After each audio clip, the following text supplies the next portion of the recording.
We're live. Oh man, it's official. Time. Dang, that was an introduction. Eli, stop talking all the crap that you were talking off screen about all the people in the chat, man. Dude, I don't know what you're talking about. I was not saying any smack. I think you were saying some bad stuff about all these guys. Was I? Man. Dang, that's tough. Good thing you didn't expose me. People will just have to guess what I was saying now.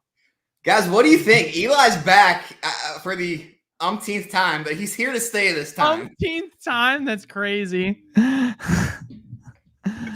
So what's up, man? What brought you back and to the first time on my channel? Oh man, for the first time back on your channel? Obviously, your first video back. Why did you choose to do it here? What do you mean? Why did I choose to do it here? For the same reason, like when you were gone for 3 or 4 months, I was reaching out to you like once a week saying, when are you going to come back? And then I said to introduce you back, come on my channel. Same freaking reason, dude. Of course. True.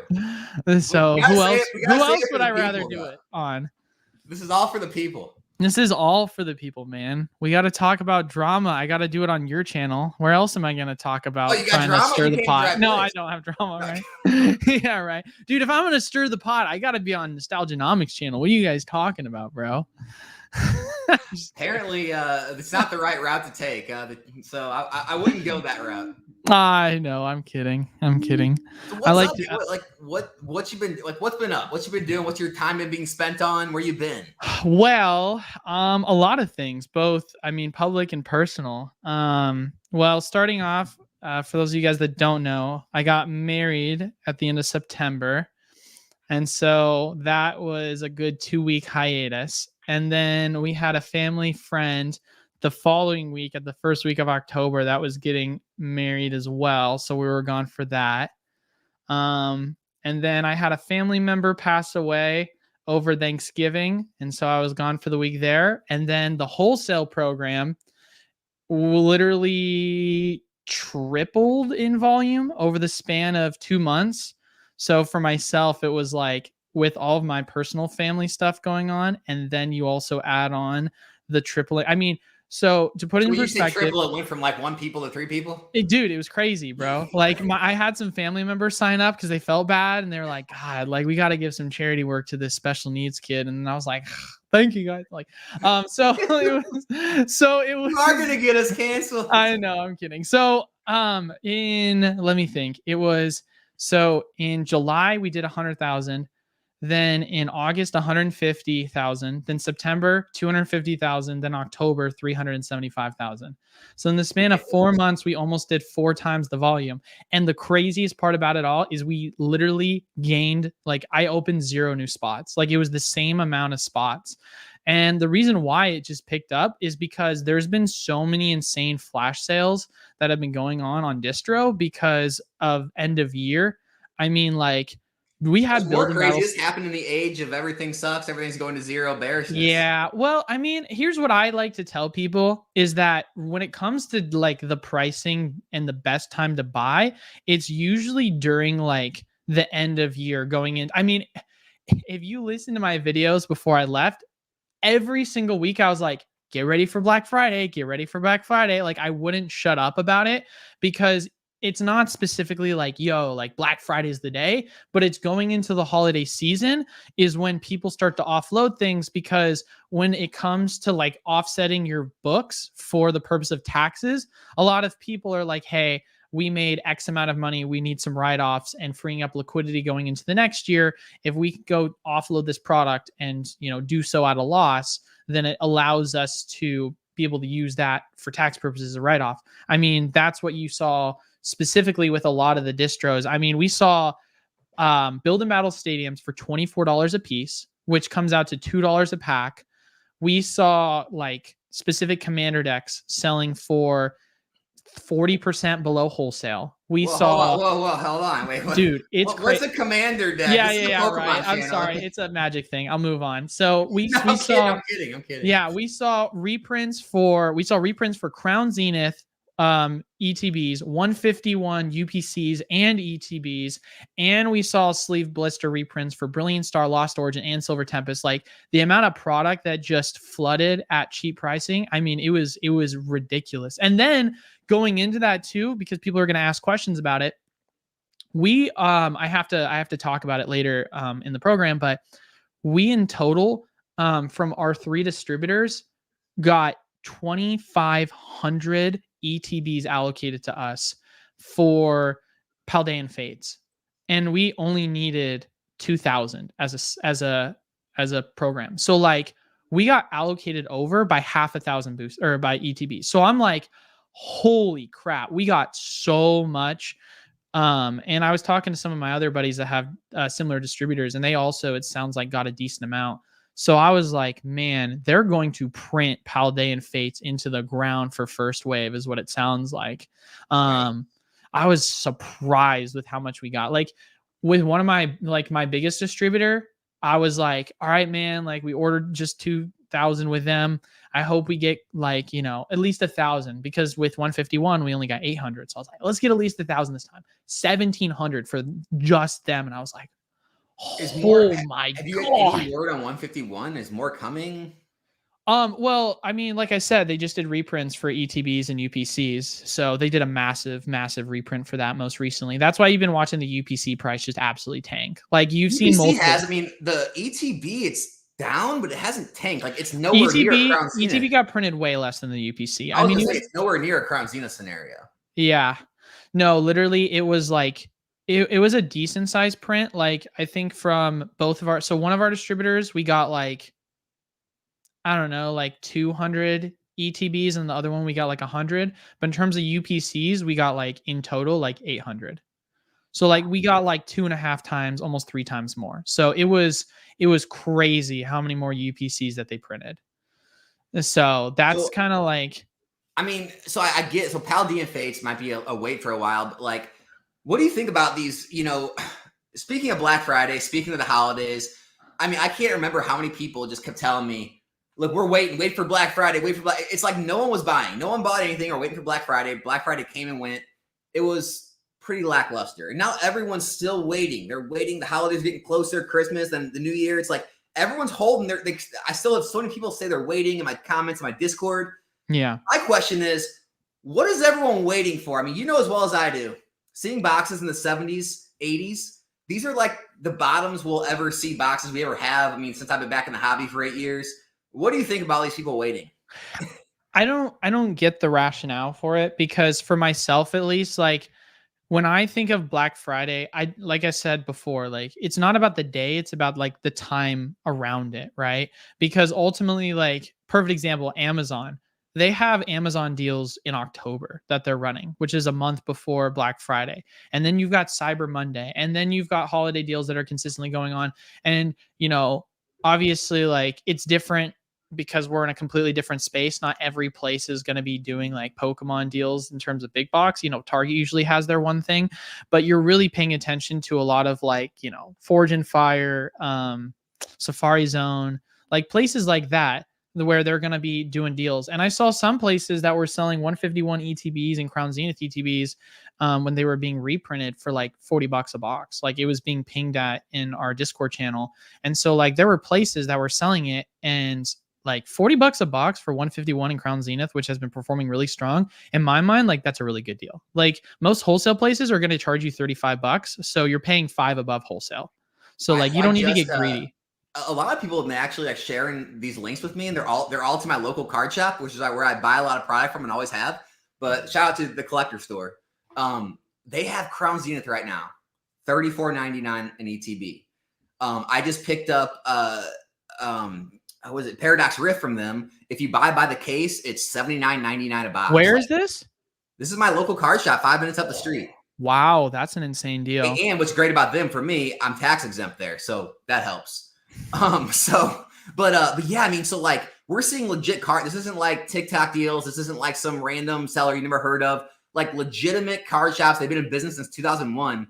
They're blowing things out right now. And I think like the normal rationale people have is, well, I'm going to wait. Things are going to keep going. The bottom's going to keep falling out. The issue is eventually things hit a bottom. Eventually they do bounce, and they might never come back to these prices. And then you start getting into that mindset of, well, do I wait for it to go back down? Do I get in? And then it keeps going up, and you're trying to chase it. Then it gets too high, and you're like, well, I missed it. I missed the play. I'm not going to buy it now at 120 a box.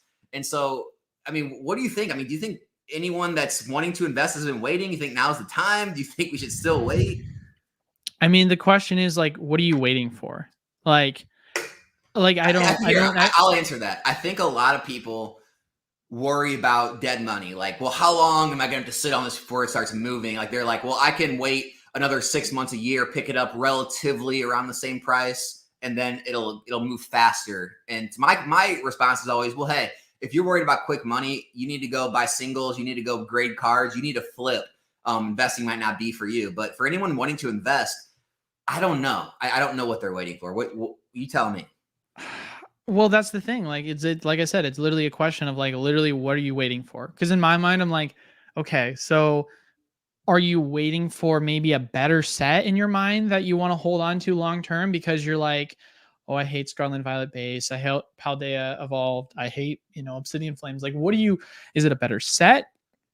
151 and Crown Zenith reprints where some stores were selling them for $40. I feel like that's something worth picking up. I mean, these are great deals.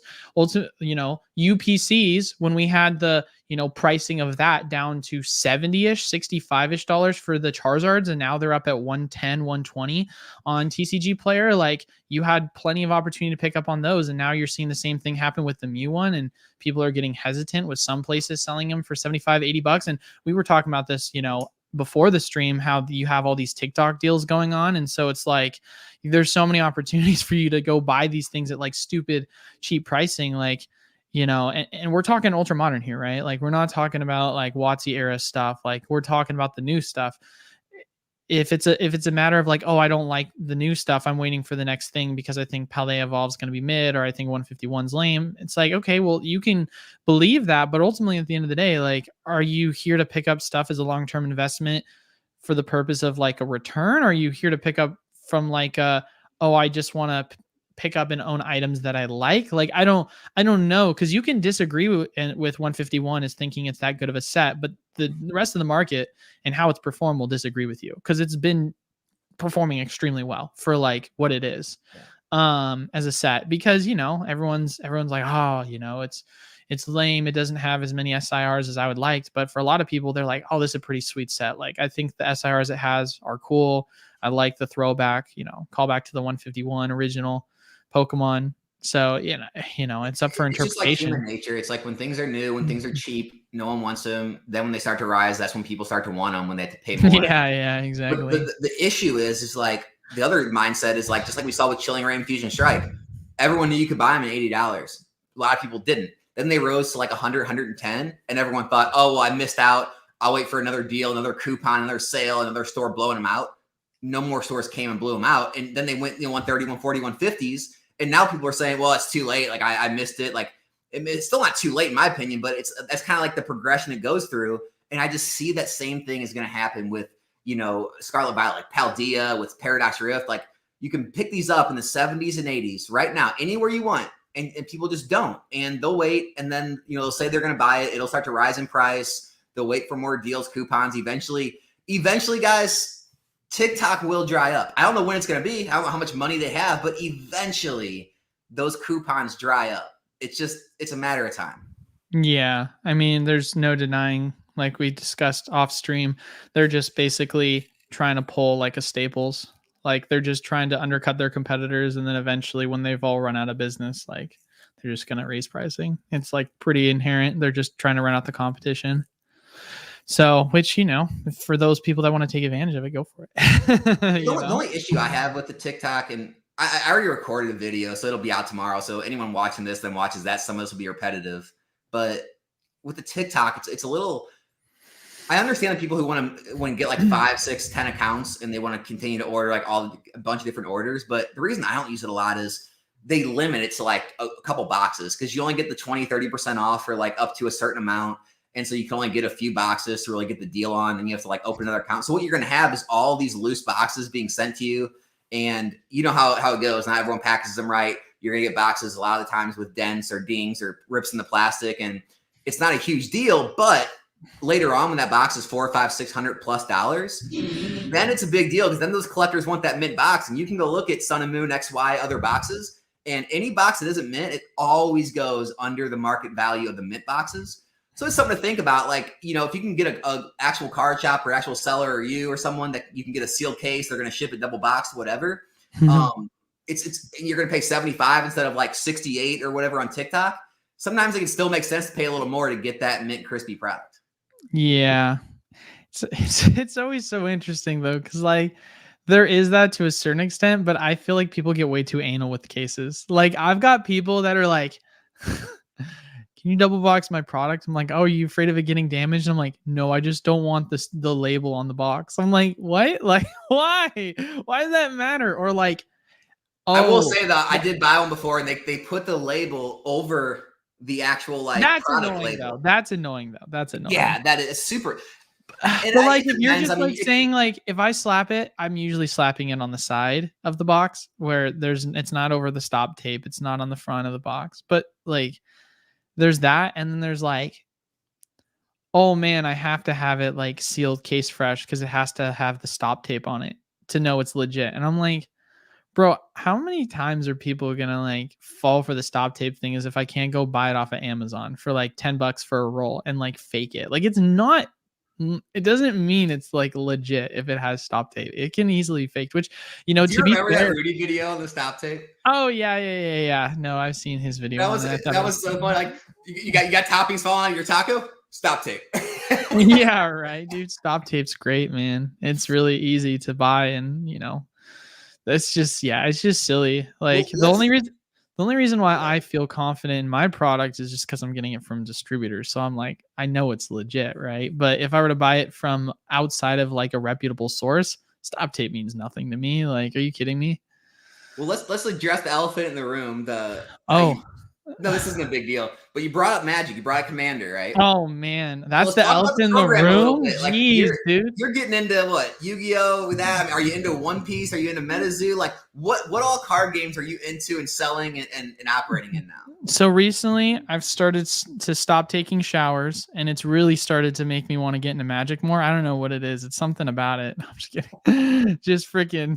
I have Magic people that watch my channel. What are you doing to me? I'm just kidding. No, that's Yu-Gi-Oh people. Let's be real here. No, like actually though, I don't know if you know this. I was talking to, I won't say who it is, but I was talking to one of the other guys, like one of the other streamers. And he's like, yeah, I don't know if you know this, but like Yu-Gi-Oh has an actual code of conduct, and in it says like you have to take showers and like be hygienic because it was such an issue of tournaments for Yu-Gi-Oh players. Yeah, dude, I was like, no way, that's crazy. Like, that's hilarious. But no, I mean, so like Magic is great. Like this, so Magic. Here's the deal, man. Like I'm a huge Pokemon guy. I'm always gonna be a Pokemon guy, because that's what I grew up on. But also as a business person, it's hard for me to deny like what is making money, right? And the opportunity has just been consistently staring me in the face with Magic the Gathering product. And through also talking with people like RNG, for example, shout out to him. He's been someone that's really like pushed me in that direction of like, dude, like if you're going to make money because you have a Roka, I think you're wasting it on just running Pokemon. Like you can run Pokemon. There's money to be made in Pokemon, but the volume for Magic is stupid high. And he's right. Like when I go and sell on TCG Player, I would get like orders in terms of like sales volume. Like, you know, if I had, depending upon the set, like 10,000 cards in my inventory, I could maybe make like $100-$200 a day. When you say 10,000 cards, do you mean 10,000 separate listings or 10,000 like you duplicate? Like an inventory of like just a generic like 10,000 Pokemon cards valued at like over 10 cents. And so those cards, like they might only be like maybe 1,000 cards, just a bunch of copies. Yeah, like I wouldn't say 1,000, probably closer to like 200 with like multiple copies, or like 3. I think right now I like 10,000. So you're talking about tons of copies of each. Yeah. Oh, 100%. I mean, because like most of the time, like when we're talking Pokemon bulk, a lot of it is coming from like build and battle stadium deals or like breaking. Because that's a lot different. Like 200 listings is a lot different than 10,000 listings. I mean, so it's a huge. Yeah, of course. I mean, plus too, like when I was accepting bulk forever ago, it was mainly we were receiving like just the newest Sword and Shield set, like, you know, like the newest couple of sets that were going on, right? And in terms of the overall like sales volume with that, right? Like, let's say that the value of all the cards is like, you know, $3,000. It'll be like, all right, I'm making like, you know, $100 a day. And I'm like, okay, that's not bad. You know, that's like 3% a day. But like the volume for envelope orders was like about 30 to 40% envelope orders, and then like 60 to 70% TCG direct orders. And then with Magic, it was like, oh, I'm making for the same exact scenario $400 a day, and the volume on direct is like 90% to like 85%. Like, that's insane. So for myself, I was like, I'm making 4 times as much, and the volume is going drastically higher on direct. And a lot of people might say, oh, well, that sucks though, because direct has the 50%. But like, it's actually much better if you funnel everything to direct, because a lot of people, and this is going to be my first video I'm going to post on Monday. This is going to be the main topic of discussion. Is a lot of people like look at the fee structure, but they should really look at like the time they're spending when it comes to actually like going and packaging up cards to ship out. And so for myself, I'm like, hey man, like if I have a card that is like valued at 20 cents, and, you know, let's say for the sake of the argument, right, I'm making like, you know, additional 30 cents off of postage, so 50 cents in total, and it takes me like a minute to like go in and package up the product. Cool, I made 50 cents like for 1 minute worth of time, and that's like, you know, being conservative, we'll say. If I'm doing that, I'm like making $30 an hour. Okay, that's great. But there's a lot of times where you're going to have cards that are going to like be worth 10 cents. And also for a lot of people, like depending upon how they buy postage, they're not making 30 cents off of postage, right? They're usually breaking even or not making money. So it's closer to like, you know, $20 to minimum wage. But in their mind, they're like, yo, I bought this card for a penny, sold it for 20. That's a 20x return. But it's like, okay, well, that's great and all, but like, how much time did it take you to like sell that product, right? Versus with the direct program, this is all you focus on. It's just singles and sealed. Like, you don't do any slabs, right? No grading. no. I mean, I would love. I mean, here's the thing, man. I want to touch every facet of the market, but ultimately, No, this is great to hear, because like, yeah, a lot of like, at least a lot of people I've, you know, encountered that I've had on the channel, like a lot of people's like whole business focuses around grading. So that's why I love talking to you, dude, because you have so many different areas that you focus on and are very successful with it. And it's just good to hear that, you know, there's a million different ways to be successful in this stuff. You don't have to focus on what like a lot of people that you may watch are doing or what you've heard are doing. yeah. I mean, my thing is, I love to learn from others within the hobby, and so I'll just talk to people all the time, be like, how are you making money? Like, what are you doing that is making you successful? And then I'll take that and I'll just learn from that. And either I'll like try and copy a similar style of what they're doing, or I'll take what they've learned and I'll run with it and make like my own variation of whatever it is they're doing. And so for myself, you know, as someone who wasn't really that into Magic, you know, RNG Games was the one who taught me majority of what I know right now. And he himself also learned from the Gaming Co., which, if you don't know who the Gaming Co. is, they are the largest seller on TCG Player. They did, I think it was $17 million in sales last year, or something crazy like that, like an insane amount of sales. And so trying to learn off of their business model. Have you paid attention to like your margins? Are you keeping pretty close eye on, like, you know, like when you put like what kind of money and, you know, you're putting into those 10,000 cards and after fees and shipping, like, are you paying attention to like what the margins are? Yeah. So there's a really cool site, which a lot of people in the program use. It's called Mox Alpha, and we're going to be working more with them closely, because I talked to the guy who actually developed the site, Mox, and he's a super, super nice dude. And that site is an EV calculator site where basically you just go in and you take a specific product, for example, Commander decks, and you'll put in the price that you bought it for, and it will spit out the value of all the cards within it and what you can expect your profit to be when breaking down and selling off the singles. And so by value of the cards, you mean TCG Player near mint? Yep. And it's also calculating the value before and after fees. So if I want to go in and be like, all right, I just want to see the value. If I go buy a display of March of the Machine Commander decks, what can I expect to make in value? And it'll tell me what my percentage return is going to be after direct. And the cool thing about it is you can choose what your general derived fee is. Because for those people that don't know, with the 50%, that is for direct something on cards under $3. If you sell a card on direct that is over $3, this fee structure changes. And so if you start selling cards that are like $5-6 or $5-6 orders, depending upon how many of them you sell, your fee can go down to as low as like 15% to like 20% on sales like that. And so if you go and look at like my account, the sales average of the actual fees is closer to 30% than it is 50%. And as you continue to grow more and you have more diversity of product for people to purchase, then that allows you to make greater sales on average. And as you make greater sales on average, it starts to hit the above $3 mark more commonly, which makes it then possible for your direct orders to have a lower fee on average. And so for myself, I'll go in and like look at a commander deck of March of the Machine, and on it, I'll put like a 30% derived fee or whatever the average is for that specific product. And then it'll say you make 50% profit after fees if you sell all these commanders. And so that's literally what I'll go do then. I'll be like, oh, cool. I can go buy this product, make 50% margin. I gotta ask the tough questions though. Like what's like the sell-through rate though? Like how much of those cards just sit kind of forever as stagnant inventory? It depends.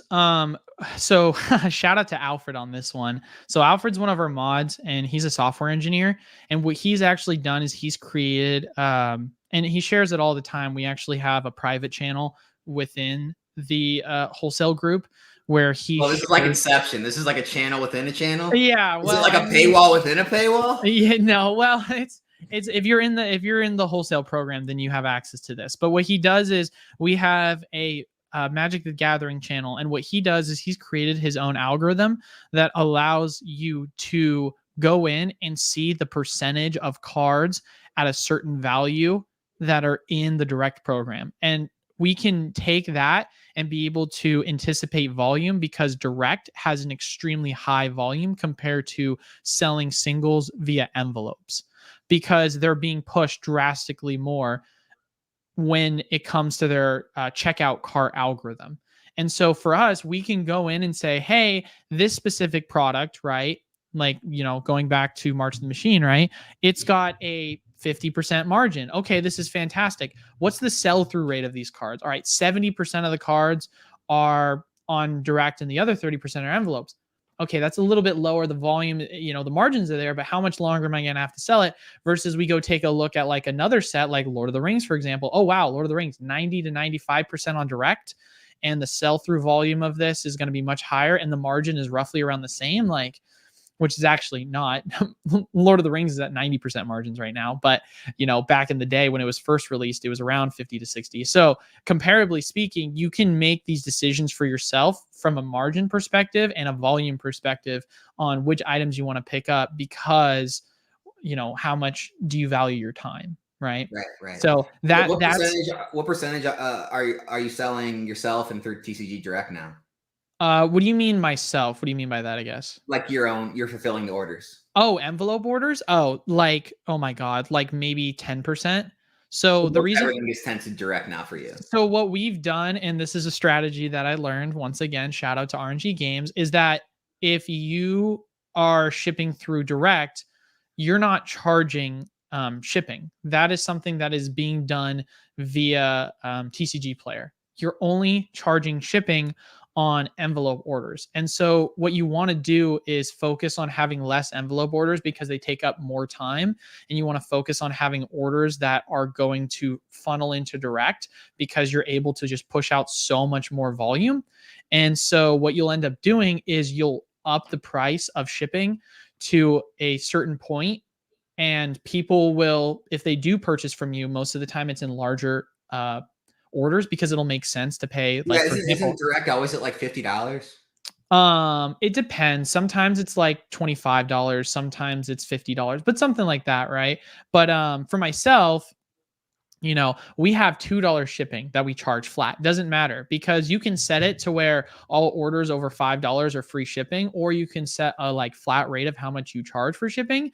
And so for us, it makes the most sense for us to charge $2 shipping because it lowers drastically the volume of cards that we're getting for envelope orders, and it pushes it all to direct, because someone, if they wanted to, could order a card through you via an envelope or direct. It doesn't matter. Like, they can be like, hey, you have this card, but I don't qualify for free shipping through direct. And so for myself, I'd much rather just pay the $2 shipping from you guys and buy a bunch of other cards, because, ergonomically it makes more sense, because with most direct products, you're actually having like a 20 to 30% premium when it comes to selling it. How's that work? Does they already have your cards? What do you mean they already have my cards? For direct, you send your cards in, so how could they buy it from you? Well, so direct is not like, I don't know. Are you familiar with direct at all? Do you use them at all? You send in the cards to TCG Player, correct? So that's the SYP program. So the direct program is a reimbursement program where they fulfill the order for you using their inventory. And then once they've fulfilled the order, after, like, depending upon how much volume you do, anywhere between like a couple of days to a week, they'll send you a reimbursement invoice, which is a list of all the cards that they sold of yours that you need to reimburse them for. I see. And so, like, our reimbursements typically run every 2 days, and it's about 1,000 cards to 2,000 cards. It just depends on the set, every 2 days. And you're selling 1,000 to 2,000 singles a day? Every 2 days, just off direct. That's not even envelope orders. So, yeah, well, we have a Roka, and we also recently got a Fizz batch. I'll be doing a video on that here shortly as well. I really want to show that off. Fizz batch, like a competitor to Roka? So Fizz batch is a separate machine from Roka. They have different components to them that make them good. The Roka is more of like a multitasking machine where it has 40 different slots, which allows it with a suction cup. So what it's able to do is it's able to rearrange and organize it however it wants to, because of all the different like tray options for it to rearrange things, versus the Fizz batch only has 13 trays and it's a feeder. And so because of that, if hypothetically speaking, I wanted to go in and like sort my cards with the Roka alphabetically, it could do it to a T, right? Because it has a way to rearrange the cards I like exactly how we want it. But with the Fizz batch, since it is a feeder and it only has 13 trays, then it's going to be able to alphabetically put it into those trays, but it's not going to have a specific order in which it's able to do it for you, because there's no sort of rearrange sequence, because it just shoots it into the tray, versus the suction cup can move it around. Does that make sense? So like for the Fizz batch, it'll be like, all right, here's your 13 tray. Tray A is going to shoot cards that are A and B. Tray 2 is going to shoot cards in here that are C or D. Versus the Fizz batch, versus the Roka, I'll be like, hey, alphabetize these cards for me. And then it'll just alphabetize them all, and I won't even have to like use the trays. What's the average like card you think you sell, like average single? I think I went and did the math. Oh man, that's a tough one. I could probably pull up my inventory and look. I remember at one point, like 10 cents, something like that. I think it's way higher than that. I think it's way higher. Okay. Well, just because there's so many expensive cards that you can get from Commander decks. It's stupid. I mean, a lot of people. Well, I guess we say average. I guess average profit is what I should have said. Oh, profit? Well, I only buy specific product that has at least a 30 to 40% profit margin. So that's the minimum I'll purchase the product at, because for myself, it has to make sense when you start factoring in labor costs. Gotcha. And if I'm not pumping out enough volume, for myself, it just doesn't make sense, because the Roka and the Fizz batch, I mean, the Roka we paid off, but the Fizz batch, you're charged $650 a month to use as a lease. There's no buyout agreement that you can have with it. So you just have to be pushing out the volume to where it financially makes the most sense for you. That's kind of where I was getting at. I was just kind of trying to get at, is this all worth it? I mean, if you're moving $350,000 in sealed product a month, is it worth it for you to mess with all the singles? Yeah, I would say so. By far, it's well worth it. I mean, for me, my whole like long-term plan for myself is I really want to be able to focus more on posting content and less on doing a lot of the behind the scenes stuff when it comes to shipping and, selling singles. And with that, I need to start off with being more involved so I can set up the structuring of how we can go and start to source labor to run it for me. So right now, for example, my wife, shout out to her, she has been in charge of the Roka operation and has been helping me with the shipping process for the wholesale program. But the problem is that when we had such a drastic increase in volume with the wholesale program, we just kind of shut down the Roka operation for a little bit, and I had to step away from creating content because it got too much. But we recently hired someone who is amazing. They've done a phenomenal job and has been working under Holly, and she's more or less been his boss. And he stepped in for all the shipping operations in terms of anything I would have to do that would take up a ton of my time. And then also as well, we've set up a structure on how we can go through and most efficiently run the operation with the Roka and the Fizz batch. And then, on top of that too, we've also created automation systems, which has drastically made our lives easier. Because before, the progression of the wholesale program and how we've done things, it's ridiculous how things consistently can evolve in ways to make things faster. So before, we would manually create a CSV file and then upload the CSV file and then have to manually put in all the dimensions or use templates. But now what we've done is we created a SKU system that allows us through Shippo, because we pay for their pro feature, to sync the SKU to automations that allow us to just click a button and then it just puts all of the templates that are coordinated to that SKU. So we just do a one-click ship instead of having to go through and spend 30 minutes to an hour going through and manually adding in all the order and their dimensions. So it saved a ton of time. And another thing too, this sounds crazy because you don't think about this, but when you get to a certain scale, we've had to spend $5,000 to $10,000 on buying machines that also make our life better. One in particular, we bought a $3,000 paper cutting machine, and you might say to yourself, $3,000 for a paper cutting machine. Why would you spend that much? Well, we double box 75% plus of our items that we do in the program. And with that, you have to have paper to be able to cut it. And it would take us, because of the volume, about an hour to 2 hours every shipment to manually cut the paper. I'm not even kidding you. What paper? Shipping paper. So. Oh, the brown paper? Mm-hmm. Oh, okay. Dude, So because of the volume we were doing, it would take us an hour plus to literally go through and cut the paper up.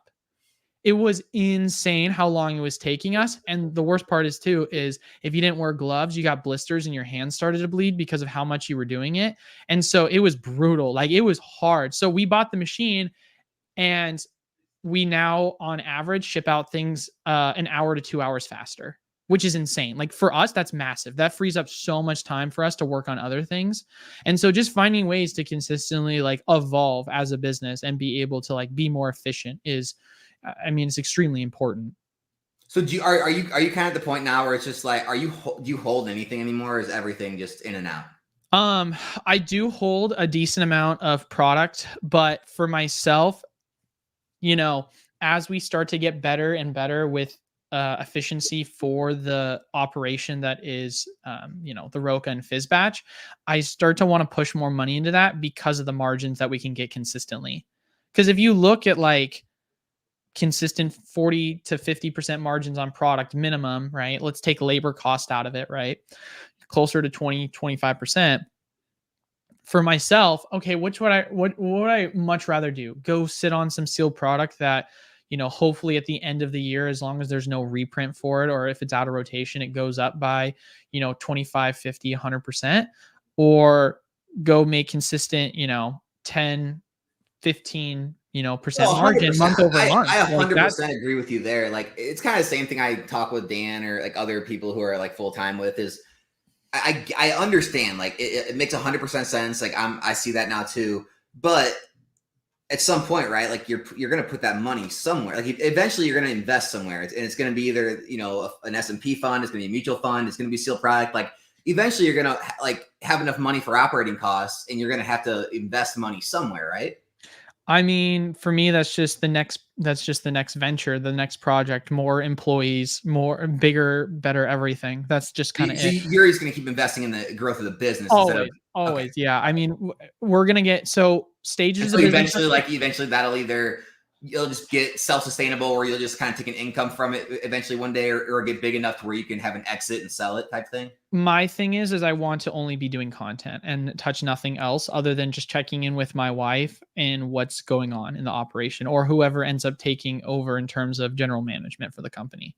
Okay. I want to be the face of the company that can help push out content and is able to consistently, create a community of people that either are believers of the channel and like the content that I'm pushing in terms of, opportunities to invest, or people that are also like-minded for myself and want to do something like myself, but to their own scale, and creating programs such as the Wholesale program and other such programs to give people business opportunities is a huge thing I'm passionate about.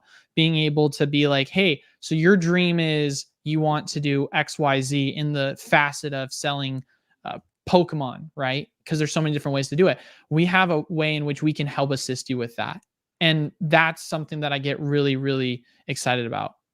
Oh, I had to take this. Yo, I have a serious question. Do you guys ever cringe at yourselves for being so into Pokemon at your age? I'm genuinely curious. I will answer this question. Absolutely not. What makes me cringe even more is getting up and going through something that I hate every day just to make money for myself to be able to live. If I can continue to make money and support myself in my lifestyle in a hobby like this, that I don't cringe at all at that. Like, what makes me cringe is like thinking about going and doing some stupid meaningless job every day that I hate, and listening to others tell me what to do just for a paycheck to be able to provide enough for a living. That makes me cringe to my core. What about you, man? It's so funny. When I first was like starting my business and it was starting to finally do well, like I was sustainable in terms of being able to survive off of it. It was definitely one of those things when people ask me, they're like, "Oh, what do you do for a living?" I was like, "Oh, I sell collectibles." And they're like, "What kind of collectibles?" I'm like, "Trading cards." And like, "What kind of trading cards?" I'm like, "I sell Pokemon." And they're like, and for myself, it like I would try and almost hide what I was doing because I felt embarrassed to a certain extent. And when I would open up to people like, "Dude, that's the coolest thing ever," if I was like, I would love to do that, or "Oh man," like I used to feel embarrassed by it. They're just going to think I'm this big nerd, which is super funny because growing up, I was the sporty type. I was super athletic in terms of my endeavors. I would football, MMA, snowboarding, volleyball. I mean, you name it, like rugby. I played so many different sports. And so with that, I loved Pokemon. I loved other, avenues. And so going in and having this as my business, which I'm blessed to have, it's always weird because you never know how people are going to judge you on it. And then it got to a point where I just felt comfortable with it. I'm like, why should I be ashamed of doing something that other people envy of doing? Like, if you went and talked to your 6 or 7-year-old self and said, hey, you're going to be selling Pokemon, you're going to start your own successful Pokemon business that you're now doing for a living, like that's pretty sweet to do. And so I got over that, especially the more and more, I talked to people about it and they just thought it was really cool. No one was like, oh, you're a freaking nerd. Like most of the time it was people wanting, because they were genuinely interested to hear about the business and what it was I did in particular. Well, Pokemon is actually pretty widely accepted now. But honestly, I'll take it one step further. I'll go way out of left field on you, Barrender. I'd sell freaking, I don't even care, Hello Kitty, My Little Pony if I was into it. Like, it doesn't bother me at all. Like, what bothers me, because I've been in the work world. I've owned my own company. I've done, lawn care and landscaping company. I've had other service-based businesses. I've worked for others and done sales. Like, I've been out there. Anything that you can do in your home and, in the comfort of your own home, and you call the shots, you set your hours. Like, I don't care what it is. It doesn't matter what you do. If you get to that point, man, that's success in my book. Like, so honestly, Pokemon is way better than like half the other things I could be doing. So that's where I stand with it. So going back to it, by the way, I just pulled up my inventory for our Magic account. Our Magic averages 13 cents a card. Okay. So just to kind of throw that out there, because you were asking the question of what the value is. Yeah. That's sales. No, that's the average value of each card in our inventory. Okay. So like for example, our Magic inventory right now, and this is live, right? Because we have a lot of inventory that's you not make live. 60 to 70% of that, like Um, profit, so basically. so so the value of our cards come out. So we have in our inventory 56,343 cards at a value of $7,381 in our current inventory. So I just took the total quantity and divided it into the value, and that's what came up with the total value of the cards on average. Obviously, you're going to have some cards worth a penny. You're going to have some cards worth 10, 20 bucks. So No, it's that's what we taking, want is the average. So the average, yeah. and you're making 60 to 70% of cards. So you're probably making, what, 8 cents. Oh, wait, are you talking about margin or are you talking? Yeah, I'm trying to figure out the margin and like multiply that by how many cards you sell every few days, like, and see like what the average of what you're making a day on it, Oh, I see what you're saying. Well, I can go. Well, that's a little different. All I have to do is go into my reports tab, and I have to look at like if we take 8 cents a card, and you're selling, you said you send them what, like 1,000 to 2,000 cards every couple. So let's say you're selling 1,000 cards a day, right? Well, like, I can just go. TCG Player just has a sales summary. So if I can give you my sales summary for the past 2 weeks. So my sales summary for the past 2 weeks is we've done $6,649 in sales, and that's a net of $4,415. But that's also net on TCG Player. That's not including the cost of purchasing the product, right? Well, that's what I was saying. So like you said before, it's about a So if you're saying, so if we're doing the math right and saying that of that, $4,415 over the past 2 weeks, our profit is, let's be super conservative, right? Let's say it's 20%, right? Then that is $883 is how much we've made in net profit over the past 2 weeks, right? And that's super duper conservative. This is all 13-cent cards on average. Mm-hmm. Yep. It's pretty crazy. So yeah, no, that's and I mean for myself, right? Like this is something I'm not touching, right? I am not doing any of this myself. I am hiring people to do this. So I'm more or less, if we're just going off of the past 2 weeks, passively making about $450 a week conservatively at a 20%. And if I'm being more honest, I mean, the product we're about to add to our inventory, because there was a reprint for Ixalan and Lord of the Rings, those are both valued at 90% margin. So when we add that to our inventory, it's going to probably skew us up to about 50% margin. And so it's going to be even crazier. It's probably going to be closer to $1,000 a week is what I would kind of anticipate. So, but Pong is here showing you some love. Oh, Pong is? Dude, I haven't 2 days ago. I would have, that was why I invited you on. But you What's up, Pong? Dude, I haven't talked to Pong in forever.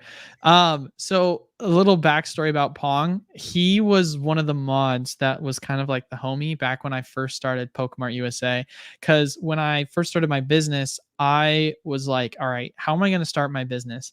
And I'm a firm believer that, you're just going to become successful by creating a community. I think that's just how people are driven in life. Is community is important, and finding people that enjoy what we have similarities in, which is Pokemon, and being able to grow that community and have a consistent clientele base of people that really support you, they love what you do, is I think important for a business. And for myself, I started off by going through and literally going into Discords of, specifically the main one is the TCG Deals Discord, and just straight up saying, hey guys, I just got access to distribution.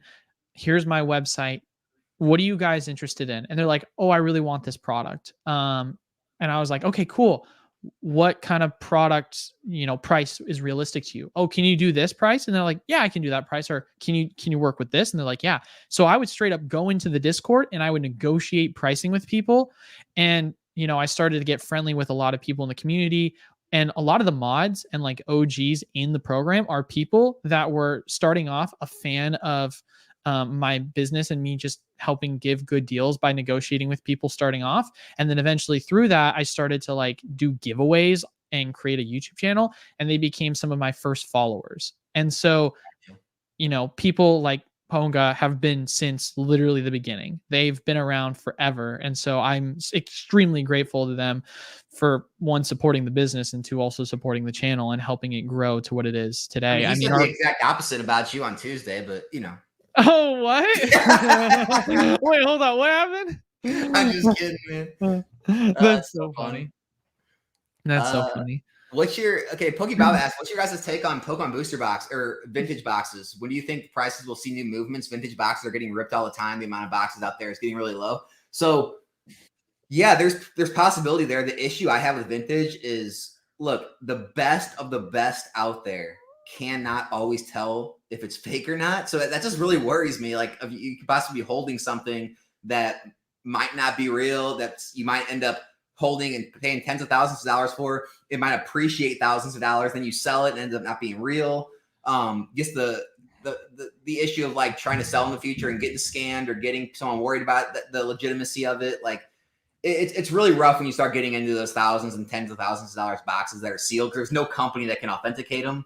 So, it's not that you can't do well on them. There's a lot of aspects that worry me about it. What about you? I think that my take on vintage really comes down to it's a lot less predictable. It's a lot more of, hey, how is the economy doing and how is the overall market of Pokemon doing? When you're looking at modern, ultra modern, it's extremely predictable because we know supply runs, we know print runs, and we can make predictions based off of that. Vintage, you can't do that. And so you're really at the whims of whatever is hot during that time.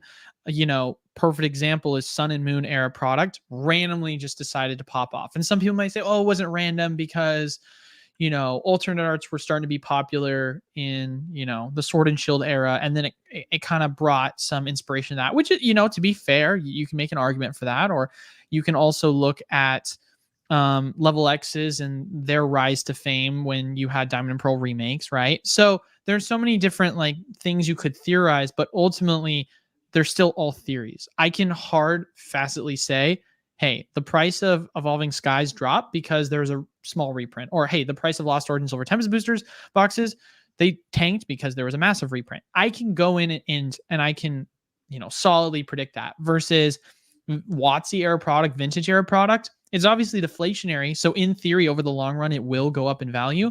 But most of the time, it's usually sideways or a small percentage gain that you're seeing. And then after like 5 years of just sitting on it, all of a sudden, a huge market boom happens. And that's where you get most of your returns. And it's hard to really predict that. It's hard to predict that. Well, that's like a good point about Pokemon. Like, guys, Pokemon's not linear. It's not going to be linear growth. Like, everyone's always looking for this, well, how much percent can I expect a year? I don't know. Maybe for the first 1, 2, 3, 4 years, it's like 0 to 10, maybe 20. And then the fifth year, it's like 150. That's kind of how this market works. It's not like you can't expect certain gains per year, but when the gains do happen, they're usually massive in markets like this. And so, yeah, that's a perfect point. Like, you might see a vintage card stay stagnant for 2 years, and then 1 year it might jump like 60%. And it's like, oh, well, now it's 20% a year. Good returns. Yeah, no, it's it's one of those things where I will say that it's a safe bet, but also at the same exact time, you don't want to be caught in the middle of like, how do I want to say this? It's like, it's a safe bet in the long term, but at the same time, you're trying to play the more dollar cost average game when it comes to vintage, because ultimately at the end of the day, right, if you're trying to time the market in a certain way when it comes to vintage, you're going to get burned, right? Because a perfect example of that is, I remember when prices first started to tank for WotC era product, I was like, oh man, I really want to own a first edition desired WotC card. I bought a Lugia first edition from Neogen for $2,900, thinking it was a great deal. And price went down to like at one point sub $2,000. I think it's at like $2,200 now, which is still below what I bought it for. But I ended up selling it for like $2,700 because after like a month, I just saw like the price just start to dip, and I was like, dude, that's like, I was like, what am I doing? Like, why am I trying to like catch a falling knife? You know what I mean? And that's where for myself, I was like, I just need to wait for the volatility to either calm down, or I need to be okay with the idea that I'm buying at 2,700 for the purpose of looking at a long-term potential growth of this item. Because if I just sit there and try and say, oh man, I bought it, and then the price keeps crashing, like, you know what I mean? It's just hard. It's just Dude, hard. this could be a whole video. Like, so here's like here's the bad part about vintage is people like it because it's more of a chase, it's more scarce, and so things can move quicker, and it doesn't take as much popularity to move the markets. However, the issue is it's very hard to dollar cost average in vintage, because when there's not that many on the market, maybe nothing's selling, but then the only ones listed are higher, so you can't even find cards at the new market price because one just ended at auction way lower, but all the ones that buy it now are higher. So you have to wait for their auction to try to dollar cost average in. Whereas like with a modern box, it's like, okay, I bought a bunch at 90. Now they're at 80. I'm going to buy a bunch more. Like, it's way easier. Dollar cost average is way more liquid to buy and sell. Whereas vintage, it's very hard to ever average in those cards because there's not enough available. And it's you're really putting all your eggs in one basket. You can't really diversify depending on your income level. So if you're buying a $3,000, $6,000, $10,000 card, it's like, well, you're really taking a gamble there. Or you could buy, I don't know, 100 modern cards that are all valued between $50 and $100. And, some are going to do well, some are not, but it's like an index. They're going to average each other out and usually see, more steady growth or losses. Whereas it's just a lot more gamble, and it's a lot harder to ever average in because the market is so, kind of not stable. Well, I think it also depends though on like what vintage you're buying, right? Because like kind of to like a little bit to your point, but a little bit against it is it's like, okay, when you're going vintage, what is vintage, right? Because ultimately at the end of the day, I could be like, I'm a huge fan of level X cards. I'd say WotC. I say WotC's vintage. Yeah. I'd say level X is probably mid-era. So let's go. Would you consider EX era vintage? I would probably say mid. I would say probably after Legendary Collection. Because I mean, EX era came out in the early 2000s, so that's 20 plus years old at this point. Yeah, like that's that's the problem. Like, it's all like definitions, like how I define it, which is not right. It's anyone can define it differently. I would probably say like Legendary Collection, WotC is like mid-era, or is a vintage. Like everything else after mid-era, and like XY kind of starts modern, because that's where like the boom. That's where evolutions. That's where Pokemon Go the game, like where the popularity and print runs really started to ramp up, is like in XY. So like that's how I kind of define it. Okay, so let me try and give a good example then, right? Let's take an item just for myself in this example, like a level X card. There are specific level X cards that have in PSA 10 population sub 20 to sub 10 pop, like just super duper low population, right? And then you've got some cards in the WotC era, both first edition and unlimited, that have several hundred to several thousand in their overall first edition. And as you can continue to go down the line, PSA 9, it just continues to, climb in terms of general population or pop report. So for myself, when kind of going back to the point that you're making as well with vintage, is you have to also be careful too when it comes to looking at these pop reports, because ultimately in your mind, you could say this item's a really good deal because of the previous history, but there could be an item that hasn't sold in like over a year or 6 months or however long, because there's just no history on it because it's such a low pop. And then you can have an item like an unlimited Charizard that could have numerous sales on a weekly basis, and you can consistently predict how it's performing. And what is your strategy? Are you looking at it as something that you're doing for fun and you see as a dual investment? Are you someone that is extremely dedicated and sees this as a long-term venture? Because being liquid is something that's important if you're really only looking at this as like a 1 to 2 year thing. But if you're someone that just a huge fan of the hobby, but is also extremely dedicated to looking at this as a long-term investment, who's wanting to hold this in 5 to 10 years, then you're not extremely worried about trying to go in and sell it at a specific. We lost your camera. Did my camera go off? Yeah. Man, it did the thing again. It's because it's in 4K. It did the thing. It did the thing, bro. No, I mean you're right. Like the liquidity isn't as much of an issue in the long term stuff, but it can be, right? Because whenever you do go to sell, like you're really kind of at the mercy almost of the last auction or last sale. Even if like, you know, because that's the issue I have with some of my first edition base stuff is, you know, they'll be buy it now sales that end, you know, let's say a card ends at $3,000, but then one goes at auction and it ends at like $2,500. Well, then people will say, well, no, this is a $2,500 card. And I'm like, well, I'm the lowest list at $3,000. The last buy it now sold a month ago at $3,000. This is where I'm keeping it at. And it's like, it becomes this really weird thing where people, you know, whereas like a Moonbryon or something, it ends every single day, buy it now, auction, all around the same price. It's very easy to establish a agreed upon market price. So it's like, you're definitely going to run into those issues down the road when you sell, I feel like. But let's see. Get my you're good. Back in it. I'm sorry about that. I don't know why. No, you're good. Man, I've had this. What the heck, man? You're the one with $1,000 camera here. Dude, I know. It's so bad.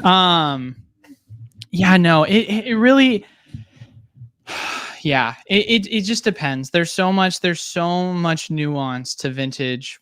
Whereas, yeah, it's way more predictable with ultra modern because the Umbreon, you just know that it's an extremely high demand card. You know, there's consistent sales out there for it. Right.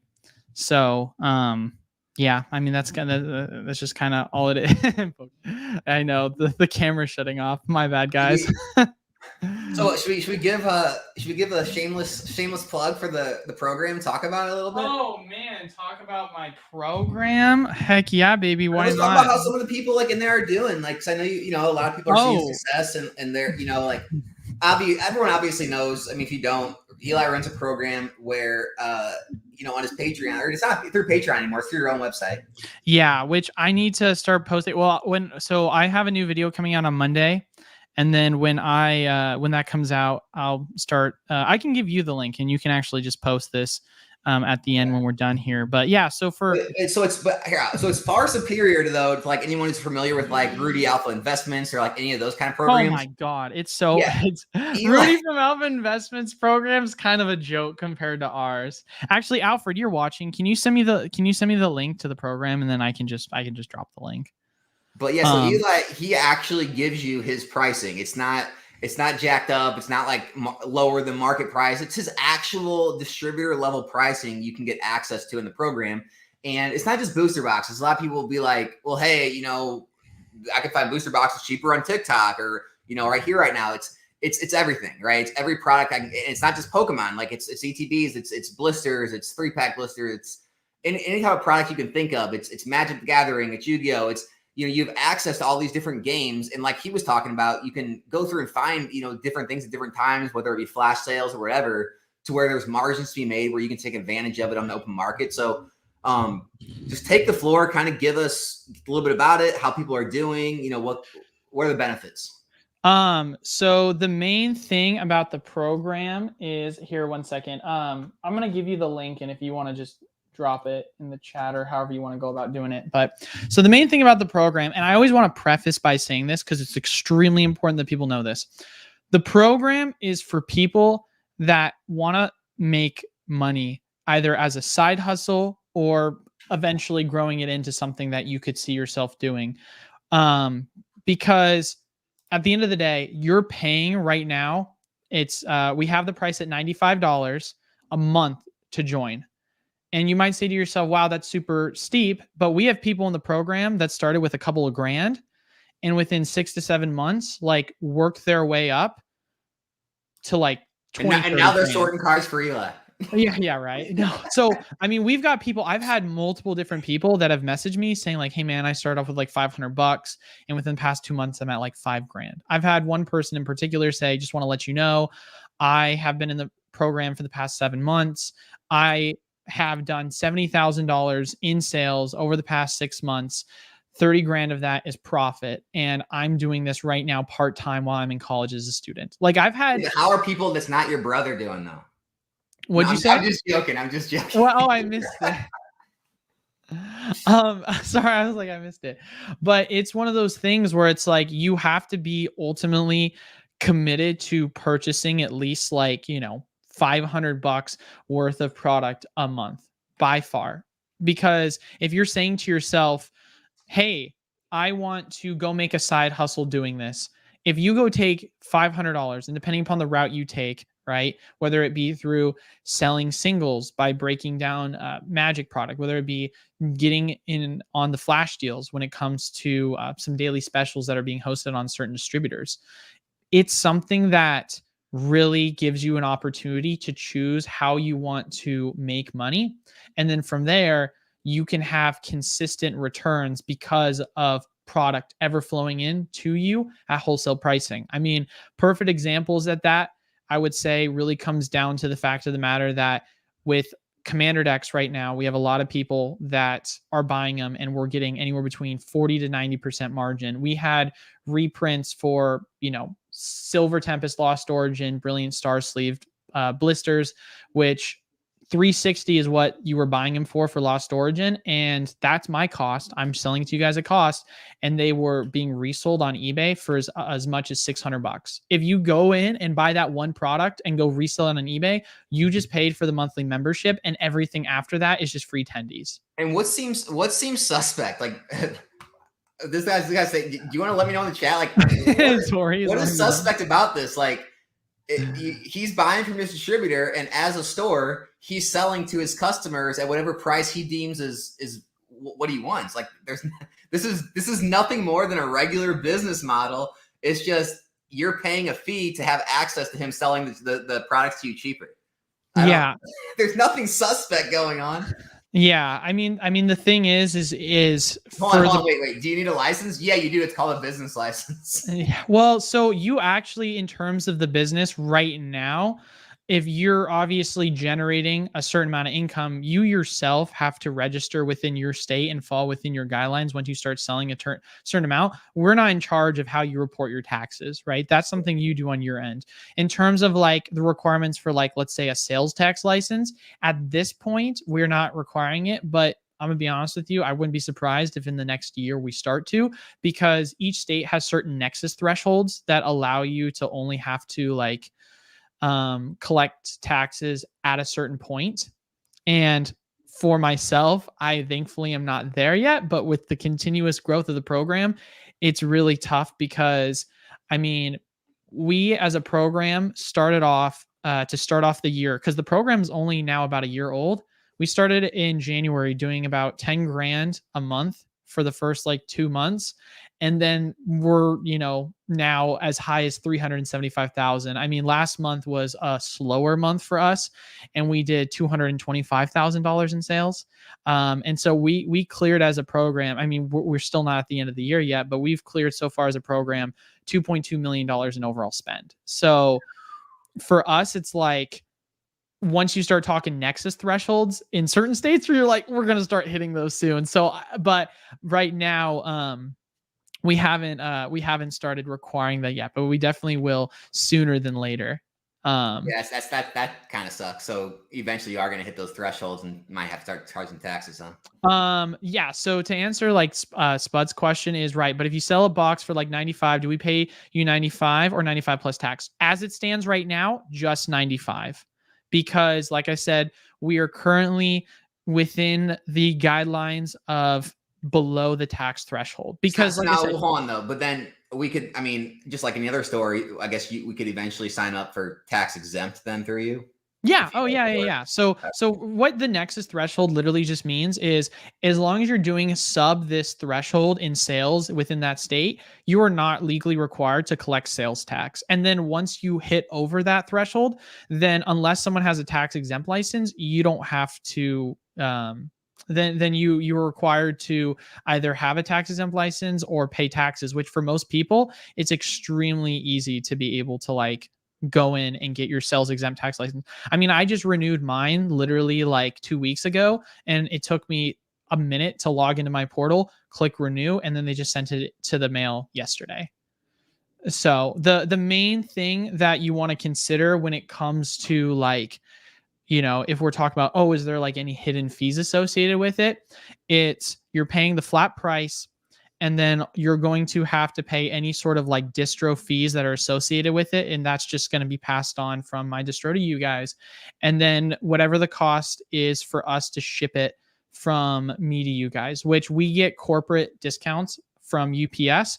And so most of the time that's like gonna barely make a dent depending on how much you're spending. So perfect example, right? So with SV5, we're going to be charging $88 a booster box is how much we're going to be charging for SV5.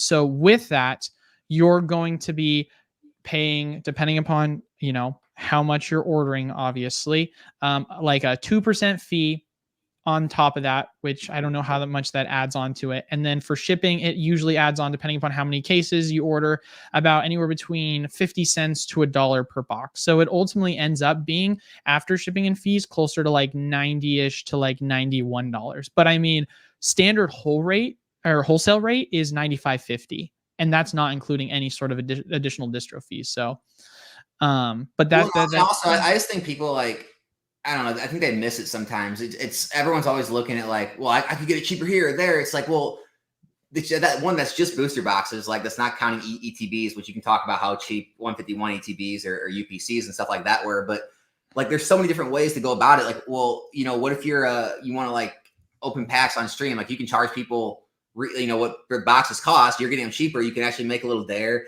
if you want to, be first to market on a lot of these. I mean, especially pre-orders on TCG Player for like anyone that does that, you can make margins there. Like there's a lot of different routes you can take. I mean, if you're just looking to buy boxes for sealed and just booster boxes, that's all you're doing. I get it. Like it's not like the craziest thing in the world, but when you look at like what you can get sleeve blisters for, when you look at what you can get ETBs, UPCs, all these other products, when you can get them from you that are going, I don't know, 30, 40, 50% sometimes under what they're selling for on the market daily, it becomes pretty crazy. And one thing also a lot of people need to remember is timing is an extremely important thing, right?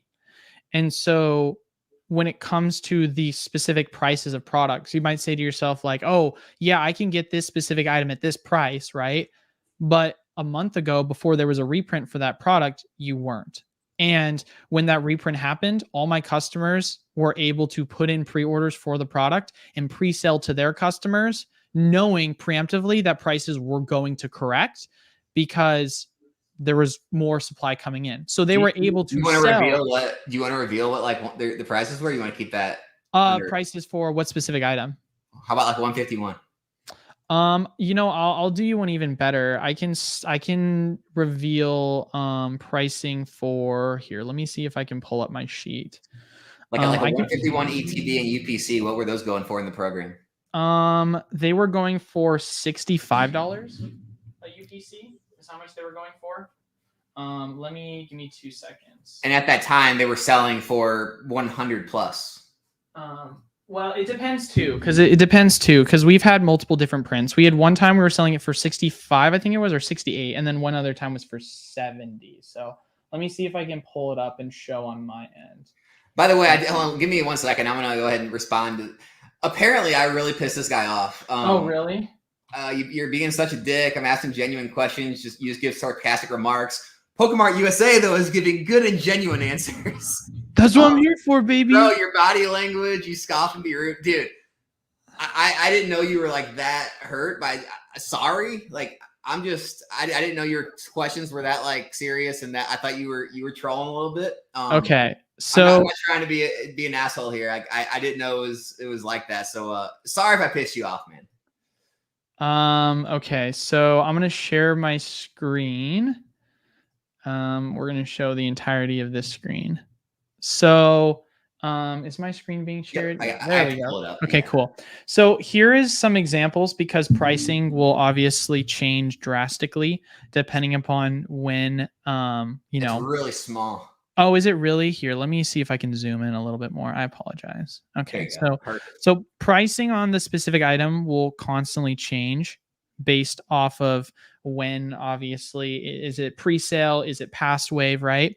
But if you want to look at like the cheapest, we were getting, it looks like 280 was the cheapest, which If you do 280 divided by 4, that comes out to $70 is how much we were charging. And then pre-sale, it was going for 300 each, which 300 divided by 4, it was 75. So around 70 to 75 is how much it was going for, as cheap as, which when it was being sold at the $75 price, this is back when it was like selling on TCG Player for like 140, 150. And what about like ETBs? It was like in the low 30s. ETB. Oh man, sorry. The screen is so big now. I have to be able to pull out. ETBs were going anywhere between 31.25 to 35 is how much they were going for. And that's for specialty sets like 151 as well, right? So specialty sets cost more. They cost closer to 35 on the high end, but all non-specialties you're paying 31.25. Yeah. So you don't ever have to worry about paying more. Like I said, it obviously comes down to when the print was happening. But here, like if we look at the most recent supply of products being released, if people were paying 31.25 is how much they were paying for the ETBs. So it's literally one of those things where it's like, it just depends on what the market price is doing at the time, right? Is it being reprinted?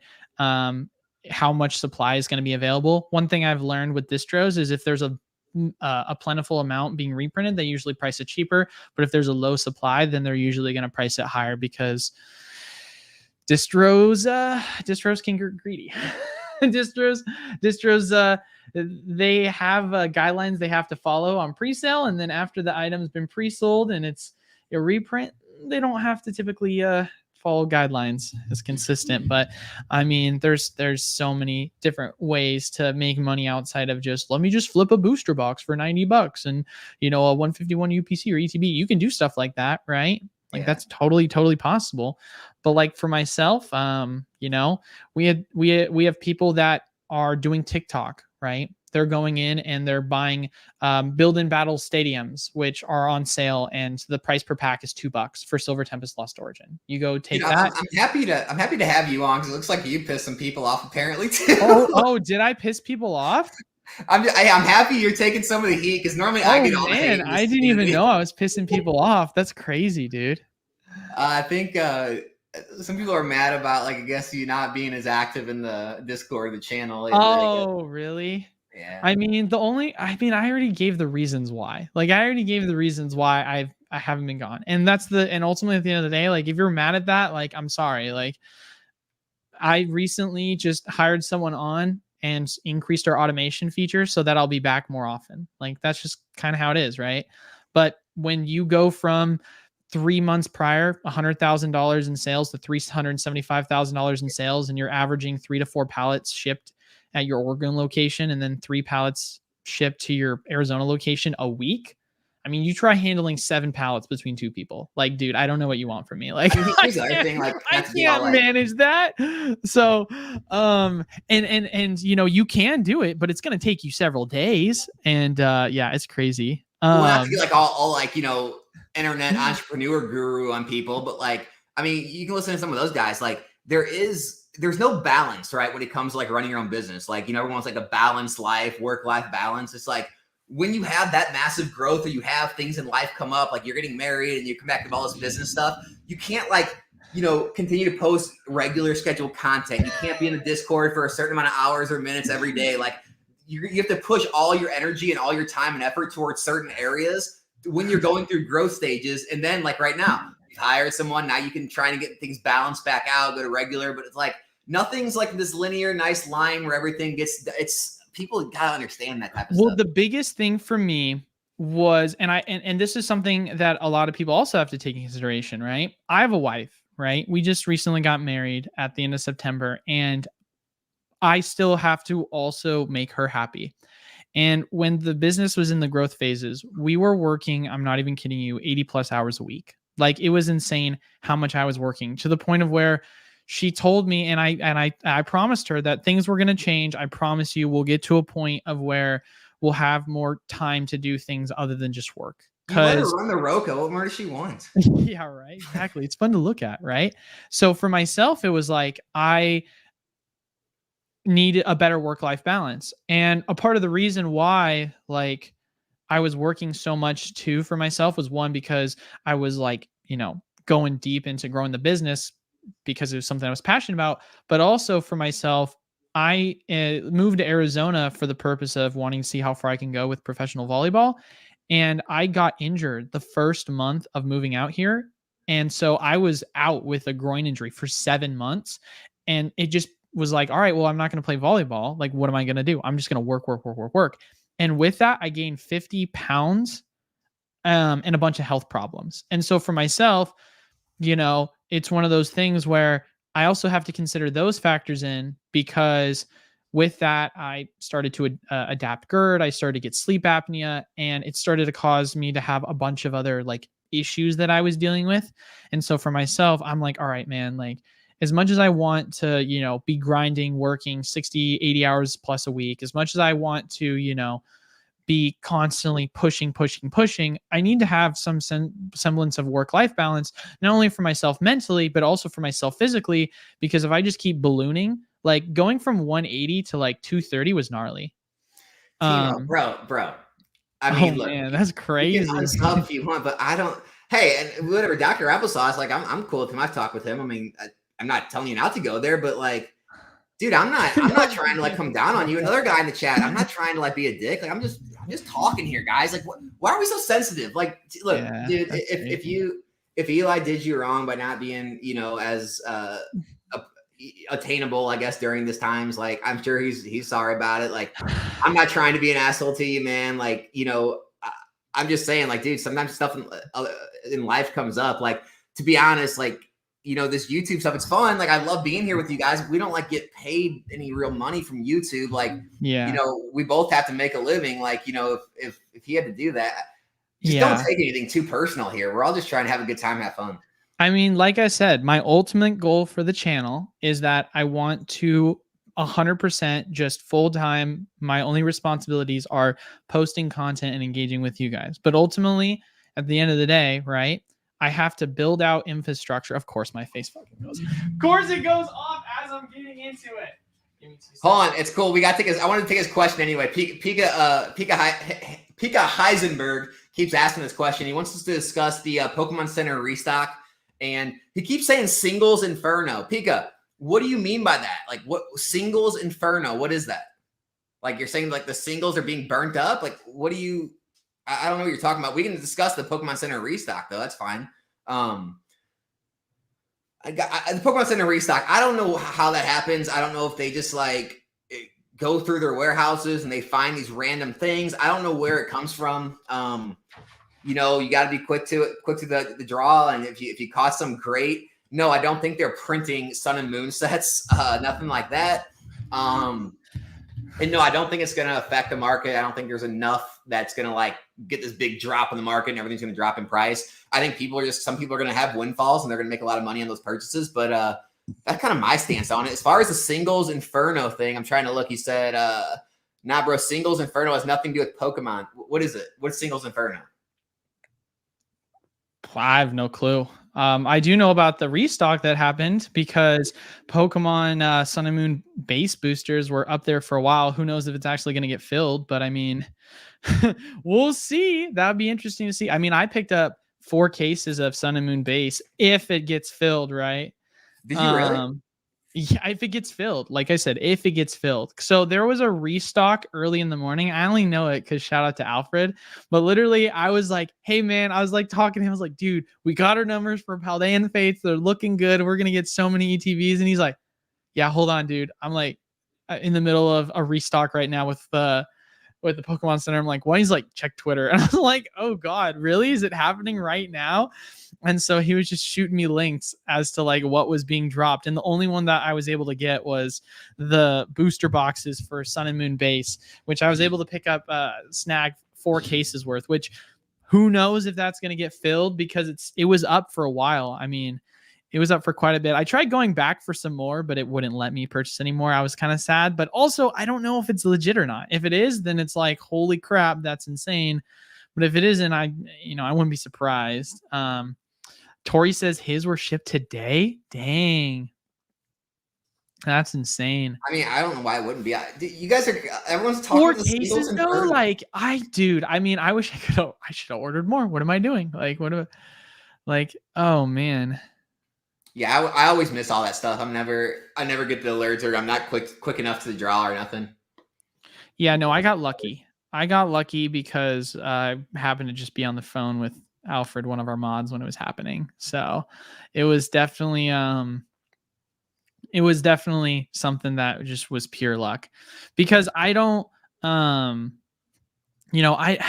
like I'm active on Twitter, right? But in terms of like the drops for myself, I'm not like quick to the draw with it, because I tend to have I mean, I've been talking with you about it. My phone has issues. So unless I'm at my computer working, then it's like I don't have like set notifications for me to go in actively and be able to like click on the links and for it to work. So why'd you stop at 4? Why didn't you just get like 100 cases? I tried. I already tried. So at first I did 4 cases just as like a tester to see if it would go through. I was like, it went through. And then there was other links to other items, and the links weren't working. And so I went back to purchase more, and I was like, I'm going to purchase 99. And then it didn't go through. And I was like, dang it. And then I was like, let me go to 50. It didn't go through. And then I went back. All right, maybe I'll try 4 again. And 4 didn't work. And I was like, gosh, dang it. So I guess I'm just SLL at this point. Well, let's talk about the card market, the graded or the single card market. Obviously, you've been gone for a little bit, but you've had to notice a lot. It's taken a big dip. A lot of the alt arts have dipped. Obviously, all the newer sets are seeing dips. Obviously, Crown Zenith is getting crushed because of the sealed products. So, what do you think about the singles? Like, is this time to buy those, or is sealed really just a play because all of it's getting opened, and so it's really going to be the play, and there's going to be too many singles getting on the market because of all the pack opening? I mean, it really goes back to like my same kind of thought process behind, singles versus sealed, is that you can make certain predictions on when reprints are going to happen. But the luxury of sealed product in particular is that it is deflationary over time, right? And so there's going to be that consistency where after it goes out of rotation, it's going to go up in value. And although in theory the same thing applies in terms of like the expectation of it going up over time because of demand, the more packs, however, that are being open for singles, the more supply that becomes available onto the market for those cards. And so I see it as a lot more speculative. However, you can still, make these predictions in terms of when to sell if you are picking up a card. Like, let's say you picked up a Giratina for $80 and the market price at the time was $100. And you're like, oh man, Giratina, like I'm so stoked for Crown Zenith. And then they announce a Crown Zenith reprint. You have that ability to go sell it before the reprint happens and then go buy back when the price does end up dipping. You can do that in the same way with Ultra Modern because reprints are happening. But it might still take some time before you start to really see that turnaround, unless there's a specific trend going on for certain artworks. And that goes back to, WotC, and one of the reasons why I tend to not, be as involved in it, or, product outside of Ultra Modern, is you never know when a trend is going to happen. You can try and make your best educated guess, but I would have never anticipated to see Sun and Moon prices go up to as high as they are for some of the singles. And if you wanted to, you could have hopped on that train because you're like, oh, $1,000 for a PSA 10 of the Latios Heart card. You got to hop on top of that. $1,000 is nothing, but I can't predict that. And it could be something that goes up to 1,000 and then that's it. Or it could be something where you're right, it goes up to 2,000. You just doubled your money. That's extremely speculative, and you can play that risky game. Or you could ultimately end up it being something that is going to skyrocket up, and then all of a sudden it takes a crash, like we've seen in the past with items such as Evolution's booster boxes, which at one point went up to $1,000, and then after a while it shot down to like $650, $700, and it's climbing back up again. But you just have to know that if you're going to play the roller coaster of volatility, there's always going to be a higher amount of risk involved with that if you're trying to hop in and be a part of that upwards trend. Yeah, and everyone, like, you know, from my channel knows like my relationship with pop reports. I don't put as much emphasis on pop reports as like some of the people in the investing space do. A lot of people like live and die by them, and that's where they base their entire. Your camera's gone again. Yep, I just saw it. That's where they base their entire investment like philosophy on, is like pop reports and population and all that, and scarcity and rarity. So like but I do place some importance on it, right? It is part of the pie, you know? And so one thing about Sun and Moon and XY, the reason it's doing so well and the reason I see it continuing to do so well into the future is when you look at vintage and a lot of mid-era pop reports, right? A lot of those pop reports are in the hundreds, right? There's some real rare scarce cards that are under 100, but most are in the multiple hundreds. When you look at XY and Sun and Moon, a lot of those cards are in the hundreds. Like Sword and Shield cards, they're in the multiple thousands, but Sun and Moon XY, they're in the hundreds in all population 10s. The difference is, other than base Jungle Fossil and like maybe Rocket, once you got in Neos, the popularity really went down. Late XY and Sun and Moon had way more popularity, way more people getting back into the game that eventually are going to want to go back and collect the things they remember, they have nostalgia for when they got back into Pokemon. That's why I see so much value there, is because a lot of those cards are still way undervalued compared to what vintage counterparts are going for. And the populations are similar to the same. And the new stuff had way more popularity when it was out. And so, you know, what we saw with vintage go in the 2020 times, we could see a boom like that later on when the kids and like a lot of people that grew up with that maybe didn't have the money or just didn't collect that stuff might come back and spend crazy money on those things going forward. So that's kind of my feeling on the Sun and Moon XY stuff. Yeah, I mean, things are definitely I mean, when you look at any sort of market, it's kind of like when following cryptocurrencies. In theory, people are saying to themselves like, oh man, Bitcoin went up to $20,000. Like, that's extremely high. There's no way it's going to continue to go up. But as the space begins to have more and more people join it, then the peak of demand continues to drive it up. However, the swings for specific items do become less volatile as the prices go up. However, there is still volatility swings, no doubt. And with the Sword and Shield era in particular, we saw a record, like shattering record as far as it goes with the pickup of the game itself. Like, a lot of people historically had picked up more of these two, you know, the Sword and Shield games on the Switch than they had in years past. And so you take that and then you also tie that with and this might sound weird to people, but the nostalgic feeling that they got when it comes to going back and getting into Pokemon again during COVID, because that is something that they were stuck at home and didn't have anything better to do. You can easily make an argument that 5, 10 plus years down the road, people are going to have this nostalgic feeling for these cards. And on top of that too, you're also going to, once again, have an increased amount of people that are going to continuously come into the market and cycle. That's just how general markets act, is there's always that continuous scale of demand that is ever so coming in.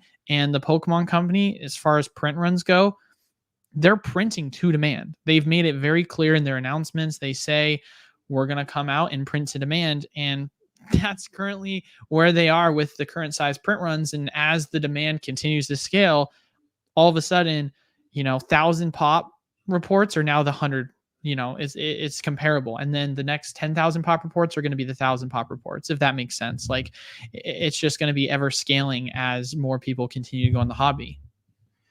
Yeah. And so, I mean, I guess going forward, right, and when these sets get like, are you still thinking the same, like things are possible like for the future of Pokemon, or do you think like there's just enough demand to eat it up, or are we going to start seeing like, you know, sub 30 ETBs, like into the like $20 ETBs? Like, what do you think? I mean, you'll see $20 ETBs or like $25 ETBs from time to time. I mean, we saw that with Lost Origins. I'm just hearing Chaldean Fates, like all the amount you're saying you're getting, and I'm looking at Crown Zenith and how low those dropped, and like I don't think Chaldean Fates is going to be anywhere near as good as set as Crown Zenith, so it's a little yeah. worried. Yeah, no, I mean, 100%. You're more than likely not going to see, on average, those prices happen in future, crashes per se.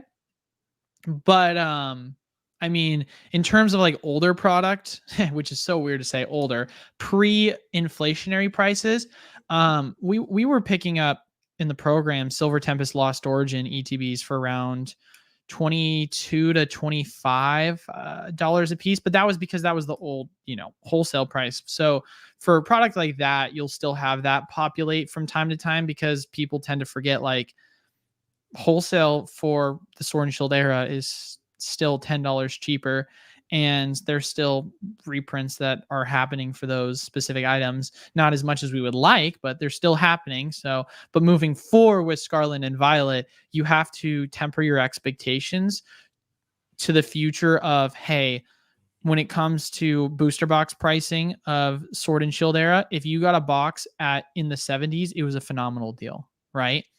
And since then, prices have obviously gone up with the raising of MSRP.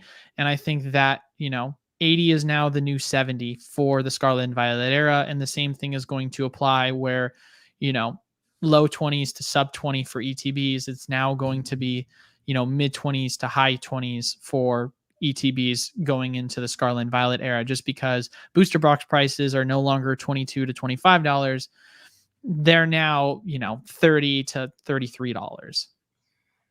So, okay, then let's like transition to, your singles operation. So do you think the reason Magic singles are so much better than Pokemon singles is just because that it's a much higher player base game than Pokemon is? And if like, second part of that question, I know I don't think you carry One Piece yet, but because of the interest and playability in the singles of One Piece, do you think that's going to have the same type of opportunity that Magic does with singles?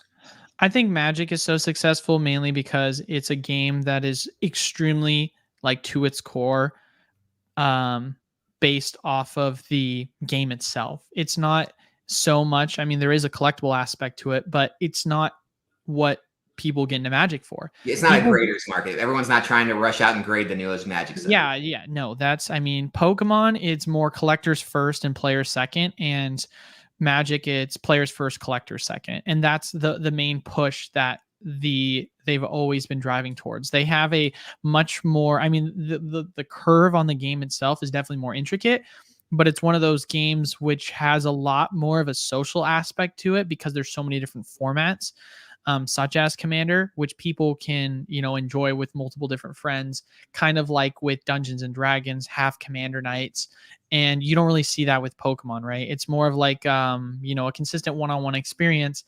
And the format for myself, I think, at least from the card games that I've played, there isn't a ton of intricacies in the same way when it comes to Pokemon as there is Magic.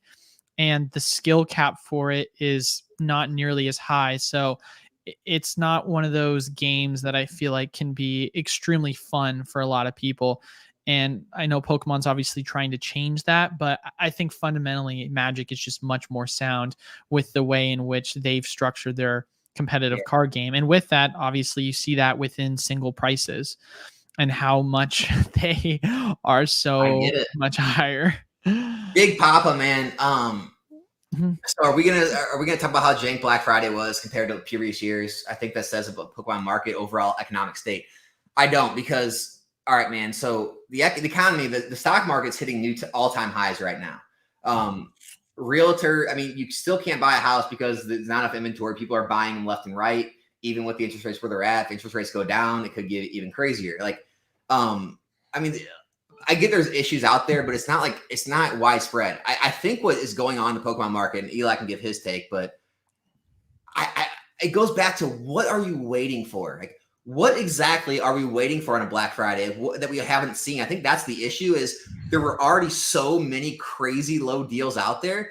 People are just like, they're wanting the impossible. Like, people are at this point, like, are you waiting for $50 booster boxes? Are you waiting for $10 ETBs? Like, I don't know how low people are wanting things to go. And with these TikTok deals, with some of these like online stores that are just blowing things out, I mean, when you already have boxes at $75, when you already have ETBs like $30 or less, like, there's not much lower things can go. So even Black Friday, even end of the year sale, blowout coupons, like there's only so low this product can go. I mean, Pokemon prints the product. They have to make money on the product. I knew it was going to happen. I was thinking about it. And I was like, it's going to happen mid-talk when I go next, bro. I need to, dude, I love it when my camera just do this. You know what's funny? I thought it was a software issue. And I did an update for the driver, and I made sure that I went into like a bunch of forums, but apparently it might not be that. Oh my god, just keep talking. It's I love it though, because this is classic Eli. Classic Eli. We got to reschedule because he's late. We got. Dude, I'm back, baby. I'm freaking just the Eli you guys know and love. Yeah, please, yeah. That's what we love about you, though, man. Come on, if everything worked perfect, $1,000 camera. I'm like, guys, I upgraded my camera. It's $1,000. Hopefully, it's a good deal. Freaking, just kidding. Hey, man, if you want to borrow my $100 webcam, I'll send it over. Yeah, right. Just keep talking. I'll fix it. No, Big Papa. I mean, that's kind of my take on it, man. I don't think it's like an overall thing about the economy or it's an overall thing about like the strength of the market. I just think things are so low right now, and there's deals everywhere that there's just not any lower you can go. It's just like there's just not. I mean, I've done multiple sales jobs, and so like I know the actual cost of like certain products, whether it be in like cars or whether it be in like home improvements and construction, and I know what the margins are, and I know like I'm telling you guys, like some of these sales that get ran, there isn't any money there. Like you think that like you're always getting ripped off, you're always getting scammed, you're getting oversold. And I can tell you from multiple industries, sometimes when they have sales on things, there's like razor thin, if any, margins. Like people are just trying to get rid of them. In Pokemon, a lot of these stores, they're taking losses just trying to dump product to get some of that cash back to buy the next thing. They know. So like you can't go much lower than it already is. And I think that's the issue with a lot of the people like waiting for these sales is the sales are already here. They're everywhere. They're happening right now. Buy them up because they're not going lower. That's kind of my whole consensus about the whole Black Friday, holiday sales, end of the year sales type thing. Oh man, I love Pokemon Wonder, Ponga giving each other shit in the chat. Love seeing it. Question for the chat. What is more likely in 5 years? Umbreon VMAX Altart 1,000 or 400? Currently selling around 600. Raw price. All I know is I recently graded 2 of these. They both graded 10s, and they were gone the first day I listed them. So I know the strength is there. Market price for it in the 10s, I believe, still is like around 800 to a little more. So honestly, man, I think you'd be better off taking like a different card. I think that card is like the base set Charizard of Modern. So even if it gets up to like 10,000 population, I just think there's enough interest and always will be for that card and like what it means for the craziness that happened with Pokemon during this time, that there'll probably be enough to keep it higher than 400. More likely 400 or 1,000. I don't know. I think it's going to be remain in between there. So I kind of wanted to give my take on the previous question that Necro made. For myself, I think that one. So here's my opinion on the whole Black Friday situation. I think it's a multiple things, right? I think that first and foremost, the main big thing is that we were going through a transitionary period where the Pokemon company historically does a ton of reprints going into the end of the year for winter. That's just how they've always done it. And that didn't happen in 2022. And ultimately, that really came down to the fact that we were transitioning from yellow border cards to silver border cards. And so Pokemon was very hesitant on giving us a ton of just dumpages in terms of reprints. And with that, you saw prices for product drastically higher than what they would usually be going into the holiday season for 2022. With that, because of the prices and the expectation of what things were during that time, it made it a lot easier for storefronts to give these deep discounts because prices were already so much higher that now they're able to make it feel like a much greater deal because there hasn't been a ton of product supply in the market. And so they can drop prices and either not lose a ton of money, not lose money at all, or make a small margin. Whereas recently, within 2023, There's been tons and tons of reprints for product. There has been a ton of products that are at cheap prices. So going into the holiday season with all of these things factored already in, it doesn't feel as good of a deal because there just already has been such good prices. So you go in saying, "Oh man, I hope prices go down more," but it's like, okay, well you can already pick up Scarlet and Violet base boosters for $85 and wholesale is $95.50, so you're paying 10 below wholesale. You've got other boosters also that you're able to pick up around wholesale pricing. Reprints for Crown Zenith and 151 ETBs happen. You were able to pick those up for 40 and in some places like your local game store cheaper. I mean, you had all these items that were already cheap or just got reprints and were cheap. So it's like, okay, what are we expecting to be cheaper? Are we expecting discounts on Sword and Shield era product? But we're in the Scarlet and Violet era, and so maybe it's something where people are like, oh well, I want discounts on Sword and Shield era product, but also at the same exact time, like that's not what the current market reprints are happening other than Crown Zenith. We can go back to Silver Tempest Lost Origin and that reprint that happened in September, but that, like I said, was during the leading into the holiday season, which is why I like to put more emphasis on the holiday season than going into, Black Friday. Because if you look at 2021 is a perfect example, right? You had end of August, you had Evolving Skies come out, and then going into it, you had reprints for Chilling Reign, Battle Styles, Vivid Voltage, Darkness Ablaze, a third wave for Evolving Skies, all of the waves of Fusion that were supposed to be released sequentially all come out at once. Did I say Battle Styles, Chilling Reign? Probably already said that. I mean, you had so much booster box product just get reprinted or dumped on the market all at once. And so it was ridiculous how cheap things became. What's your if you were going to pick up one set right now in Sword and Shield, what would you think? Like, they're all kind of around similar to the same price. Like a lot of the alt art sets, you have Fusion and Chilling and Brilliant Stars, and Lost Origin's a little cheaper than those three. But like out of those four, I guess maybe Astral. Like, what are the main sets you'd be looking at? Like, what do you think the strongest going forward? For myself, like, although obviously strength is important to look at because, comparably Evolving Skies would have been the best pick. But like, if we're saying like everything outside of Evolving Skies, I feel as if they're all pretty relatively close to one another. Some obviously are slightly better performers than others, such as Lost Origin compared to Silver Tempest. I think Silver Tempest at what's cool about it is they're all around like the same. Silver Tempest is cheaper, but like a lot of them are all around the same price point in that 130 to 150 mark. Yeah, so it kind of gives like a good chance to decide which going to perform better from here on out. Yeah, like if you look at Lost Origin, like on TCG Player, I checked it I think a day or two ago, it was 140 and Silver Tempest is 120. So it's like $20 difference is nothing, right? Like that's not that bad in looking at the same spread. With Chilling Reign, Fusion Strike, everything, it's all around. Yeah, and so I guess you ultimately have to really ask yourself the question, right? What do you think is going to ultimately be the better performer when most of them are around that range?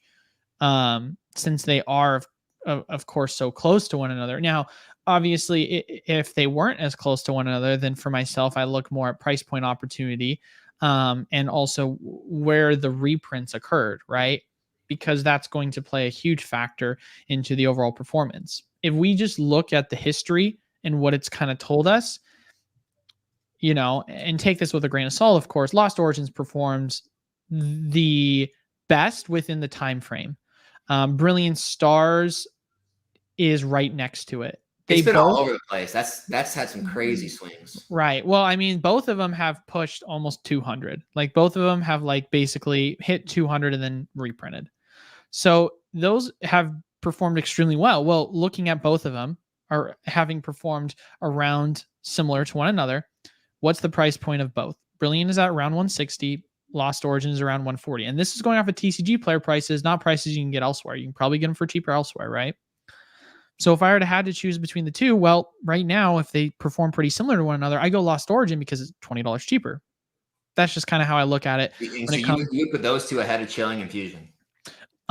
It's hard to say because for myself, right now, when I think about Chilling and Fusion, I think, okay, well, Chilling Infusion, it's probably going to be a lot harder for you to get good deals on them because we haven't had a supply of them on the market for a while, versus Lost Origin being the, one of the best performing, if we're not including Evolving, and it just had a reprint. And so there's a lot of supply available with it that you're probably going to be able to barter discounts a lot easier. For myself, I wouldn't be surprised if you could go find Lost Origin for closer to 125. And if you can do that, I'd much rather take 125 Lost Origin than 140 to 145 Chilling. There were just 2 sales today. I'm looking at TCG Player right now. 130, 138.96, 136.97. Lowest list of Lost Origin. I mean, yeah, it's around 140. So that's market price. And so here's the thing, guys, like Eli touched on, and I try to touch on this every single video. Guys, we all know you can go find cheaper deals wherever it may be, independent website, TikTok, like whoever some Discord, Instagram, we get it. Like, this is where you're going to go to sell, though. Like, you're going to sell at the tops, right? You're going to buy wherever you can, but you're going to sell at the top. So this is legitimately what you can get on the market. So that's the price. Yeah. A good point Joel also points out too is he's like, TikTok deals. He's listing his for 95. I mean, TikTok, there's some crazy TikTok deals where current product available, people are selling for way cheaper than they should. But here's the thing, though, like, by TikTok. So no, but here's the thing, like, thanks, Cashmere. I appreciate that. Joel's talking about the deal. That's with the coupon, but that's not, even without the coupon, there's people selling for like full price at like 120, I think, still. So you can literally buy on TikTok from like a reputable sellers, like, who is it? Who are the big sellers that all Poke TCG or Poke? I can't think off the top of my head. There's some Poke Department. Poke Pack Battles. Yeah, shout out to him. Yeah, there's some like big sellers on there that, like, you don't have to worry, but you're getting like legitimate product. They're going to ship it well and everything. And yeah, you can get well under market price on TikTok right now, even without the coupons. Yeah. Yeah, and that's my thing. It has nothing to do with, oh my God, I think Chilling is such a worse set compared to, Lost Origin. It has nothing to do with that. It just has to do with the fact of the matter that just what history has shown us, Lost Origin has performed better, and currently speaking, you can get it for cheaper. So I just like my odds with that, And an argument that you could, in theory, make against that would be, well, the price point in terms of Chilling Reign, from its bottom has performed extremely well, because at one point it was in the 70s because of how far it dipped, right? So you could make that argument if you're looking from like a general gains perspective. But for myself, I like to look at where it is now compared to where it could be, because obviously Lost Origin never got below $100 unless you're buying it at wholesale. So it's funny because my answers are like the exact opposite. of what? I would probably go for Chilling Infusion right now. Oh, really? The reason is because of the age. Like, they've already aged. Like, because all the supply in the market right now, like, there's, like you said, there's way less of Chilling Infusion. So like it's going to continue to keep getting bought out faster. And I just think it's like from here, like in the next year, I wouldn't be surprised if those are going to have higher percentage gains than the other two, just because Brilliant Stars had a bunch of product dumped in the market not too long ago either. Well, I guess the ultimate question is, what's your time frame? Because if we're talking 5 to 10 years, I think that Lost Origin is going to perform better. But if we're talking like 1 to 3 hold on, years, I gotta show you some stuff. It might change your mind. You might not. Man, you might not have been paying as close attention lately, Eli. I gotta check you. Man, I'm getting called out. No, I'm not calling you out. I want your legitimate take, because like this is something I look at, and you might look at it too. And like, I don't know, I want to get your take on it. But so the single cards in the sets, right? No, it's crazy. Like, once you look, so I'm gonna share the screen. All right, what are you laughing at? I'm laughing at because they're like, Alex likes them Cougars equals Zach Wilson. And I apparently look like a young Josh Giddey. I don't even know what that's supposed to mean. No, so here's Lost Origin, right? Okay. You got the Giratina, you got the Aerodactyl, but like you look at, it's only got like 7 cards that are over $10, right? And then it kind of really drops off on that first page. If you go to Chilling, yeah, like the top hit isn't as much as the Giratina, but then you got the Moltres, the Snorlax. look at these cards. It's got like 50s, 40s, all the Now 30s. pull up Brilliant This Stars. entire front page though, it's still over $10. Then you go to the second page of Chilling Reign, and literally like every card. I mean, even when you get down to the bottom of the second page, it's more than the first page of Lost Origin. Like it's a deep, deep set, man. Now pull up Brilliant Stars. Brilliant Stars. All right. Yeah, Brilliant Stars is deep too, but like Chilling Reign is just Brilliant Stars is not deep at all. Brilliant Stars. The trainer gallery, it is a bit like you add in the Umbreon, you add in the Sylveon. But that is nothing compared to Chilling. That is nothing compared to Chilling. I mean, you're right. You go to the top again of the set. You have multiple cards in Chilling that are $100, and you only have one card that's $100. After that, it's 60, then 25, then 25. So do you think, the cards are just not as big of a factor as you're saying? I think it has zero factoring into it. Zero factoring? No. I mean, okay, fine. Sorry, I shouldn't say zero. That's bad. Thank you for catching me on that. obviously, characters have a factoring in, but pricing of cards typically don't have a factoring of it, because ultimately at the end of the day, right? Like personally, I think Chilling is one of the best sets, and I think honestly, like I might get flack for this. I like Chilling more than Lost Origin in terms of the overall cards within the set. I think it's a more fun set to open. That's just me personally. I know people are like, but how could you? Sleepy Pikachu's like well, the reason Brilliant and Lost Origin have it over Chilling and Fusion is the trainer gallery. Like I think Ponga said, or someone, Ponga said it in the chat.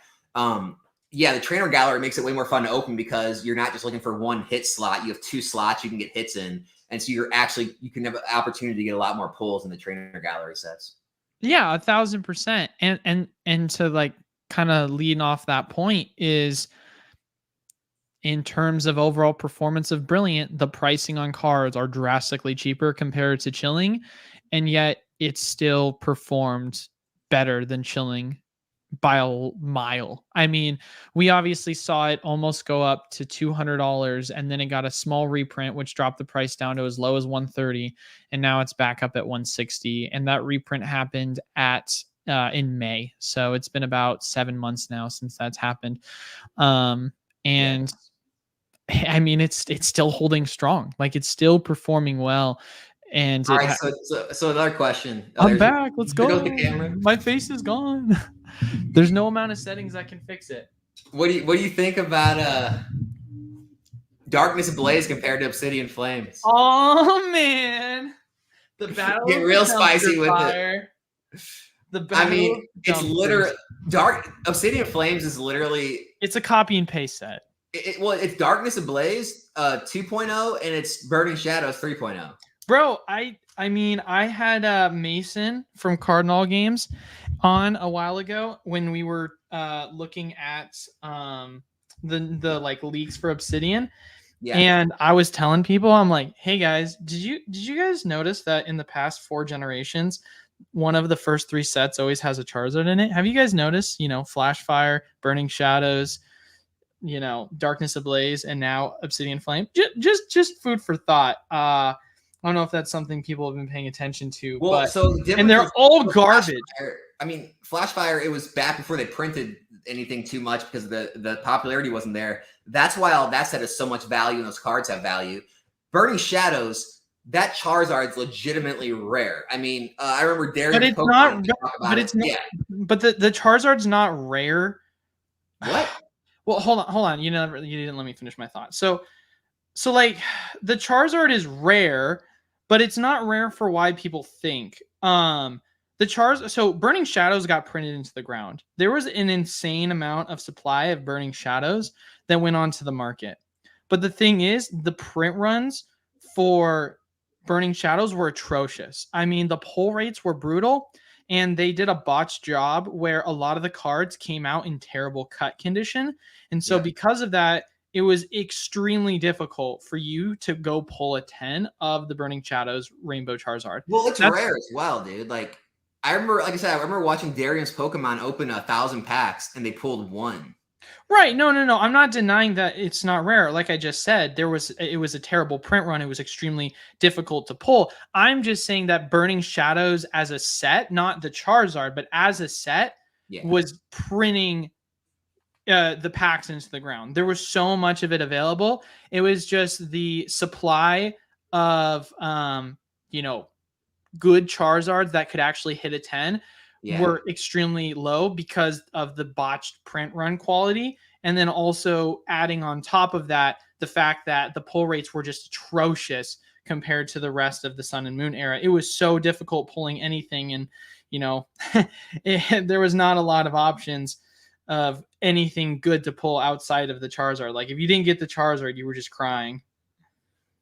Hey, you don't think you're on camera right now, do you? Oh, I know. I'm Oh, okay. I'm trying to mess with the settings because Oh, you're good. You guys want to make sure. Yeah, no, dude. I'm like trying my hardest to figure out like what I need to do to like change the settings because I was told it had to do with file formatting is what I was told, and I changed the file formatting, and that has done absolutely nothing for me. And I'm just like, I don't even know at this point. I'm just trying to go strong. I'm just like, I just got to keep doing my thing, I guess. But then you have like, you know, Darkness Blaze where it's literally just the Charizard. Like every other card in the set's worthless. Like Burning Shadows is pretty close to the same. And then obviously Obsidian Flames. I mean, it's such a Charizard set that the regular EX, like just the regular EX that's normally any other EX card is like a bulk, you know, EX card. But that's somehow the fourth most expensive card in the set next to the other three Charizards. And then everything else, even like the Pidgeot line, it's all like close to worthless. It's like maybe $7, $8. And so it is pretty crazy how they make these Charizard sets with literally nothing else in them just because they know the Charizard will carry it. And I'm just wondering if, I mean, here's the thing. You're kind of right about like the cards only matter in the set to an extent because we're seeing Darkness Blaze now like what 150, 160 a box, whatever it is now. And the Charizard in a 10 is only worth about like 80 or 90 on the market. So obviously the value inside doesn't make the whole set, but it's going to be interesting how Obsidian does because it literally is just a Charizard set and the print runs even worse than Burning Shadows and, you know, the other card because everything in Scarlet and Violet's so overprinted. So it's going to be weird to see. Yeah, no, 100%. And that's why for myself, I have confidence with booster box investing because of just how deflationary it is. I think ultimately at the end of the day, what's going to win out is more or less the experience people had when opening the set and the characters they enjoy within the set, regardless of the pricing of those cards. Because that's what people are chasing, right? People are chasing that feeling of being able to pull things. And going back to what people were saying, the trainer gallery is something that everyone loves. Like people love the trainer gallery. Keep that shoes asking about, I don't know if you saw that golden auction sale for that $2 million was it the Illustrator? And he's asking what I think of it. I'm thinking, I'm allergic to bullshit. That's what I'm thinking. Oh, it is the 9? Yeah, was it the 9? Yeah, I guess it's a 9. It's not a 10, right? I know what he's talking about. I didn't when I saw that, I'm just like, dude, everything, first edition base, like Charizard, the booster boxes, like every other vintage card, everything is down. I find it so hard to believe that card sold for $2 million in this market. If you'd have asked me a year and a half ago, I say, well, yeah, obviously. Dude, average player, I don't know, dude. That's a good question because I think Hidden Fates is the weirdest anomaly in my mind. Hidden Fates makes zero sense to me. Like, you look at the price of the Elite Trainer box and it's gone basically sideways for like the past 3 years. And I don't understand why. Why do you, I don't get it. I don't get it. Like, why has it not gone up a ton? Like Hidden Fates singles have started to finally climb. I mean, they were sideways for a while, so singles have gone up for Hidden Fates. But if we're talking just the sealed ETB, I mean, go look at the ETB price history in the past year. Like, it's slowly kind of climbing, but like not really. I mean, here's the thing. It's like it's kind of why I always talk about, and you do too. There's come a time where you want to sell off your investments after they appreciate and move into new stuff because there are like unofficial price ceilings. Like you know, we see the same thing with Shining Legends. Like it kind of hit that $300 box like 2 different times now, and now it's fallen back. It's like there's just these price ceilings to where things kind of rise to. Booster boxes do the same thing, where some will fire past it, like team up and things like that. But for the majority of sets, there hits these ceilings where it's like, okay, it kind of makes sense to just take the profits and move it into a new product and let it go through its intense growth stage. Because Hidden Fates went through it twice. It ramped like in the 300s, got reprinted into Oblivion, then it ran back up to the 170s, 180s, and now it's just kind of like it hit that price point where people are just kind of like, I can kind of take it or leave it at that price, you know? I know. It's interesting to see though, in terms of the single prices, because if you go back and look at like the Charizard going back to May and now recently it climbed up to about in September, it went up like $50 and now it's starting to finally slowly go down a little bit. But like for the longest time, it was climbing. I mean, the pricing on it was going up like crazy. But it looks like you're finally starting to see like a cap out for some of the Hidden Fates cards. And now looking at the ETB, it looks like the ETB is finally going up. So it's kind of funny how you're seeing that inverse. You're seeing like the inverse where when the cards are going up, the ETB's kind of gone sideways. And now that the ETB is going up, I'm now seeing a lot of these cards go down. Like just looking at the Cynthia chart in the past year, the high point was $95 in July, and now it's selling for in the 70s. But I mean, it's 70. So I'm looking lowest listed right now. It's selling for 78. So like that's a decent drop. Like that's almost a $20 drop for a card. That's 20%. Drops too.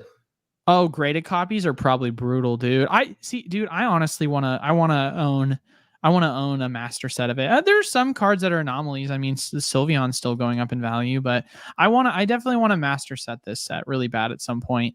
I keep trying to justify like to myself, like, yeah, I just want to go buy it right now. But like, oh, my face is off. Oh, of course. Oh, that's cool, man. Just turn off the lights, right? Yeah, it's whatever, dude. Like, but like, man, I want to try and save up for a home with interest rates dropping. And so for myself, I'm like, God, like every penny counts. I was just talking to Old Card Shop, and he's doing the same thing. Like he's saving up for a home and making some like choices on what to hold, what to, you know, sell and stuff like that. Like I think a lot of people right now are kind of going through like certain things like that where they're, you know, kind of making that distinction, like of, you know, what makes sense for a buy and a hold right now, what makes sense to take profits on. Yeah, it's tough because for myself, like my lease agreement ends in like November of next year, and so I was thinking I was gonna have more time, you know, talking with one of my buddies. He was telling me, hey, I think because he works for one of the largest mortgage companies in the country, and he was like, yeah, so here's like what my expectations are in terms of how we could see interest rates going into the next year.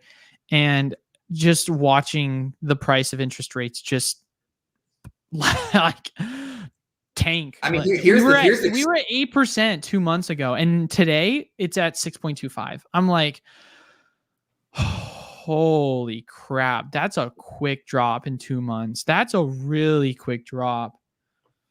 Yeah, my dad is it's what he does for a living, is a mortgage broker, and it's crazy that's how that business is like now. It's gonna like if it keeps going that direction, they're gonna be booming again. They're not gonna be able to, you know, it's kind of how it was a few years ago, and like they basically just you're working all day till your eyes are red because you just have too much business, and like then it goes completely dead when the interest rates go to sky high, and now it's coming like where calls are starting to ring off the hook again, and it's wild to see it happen.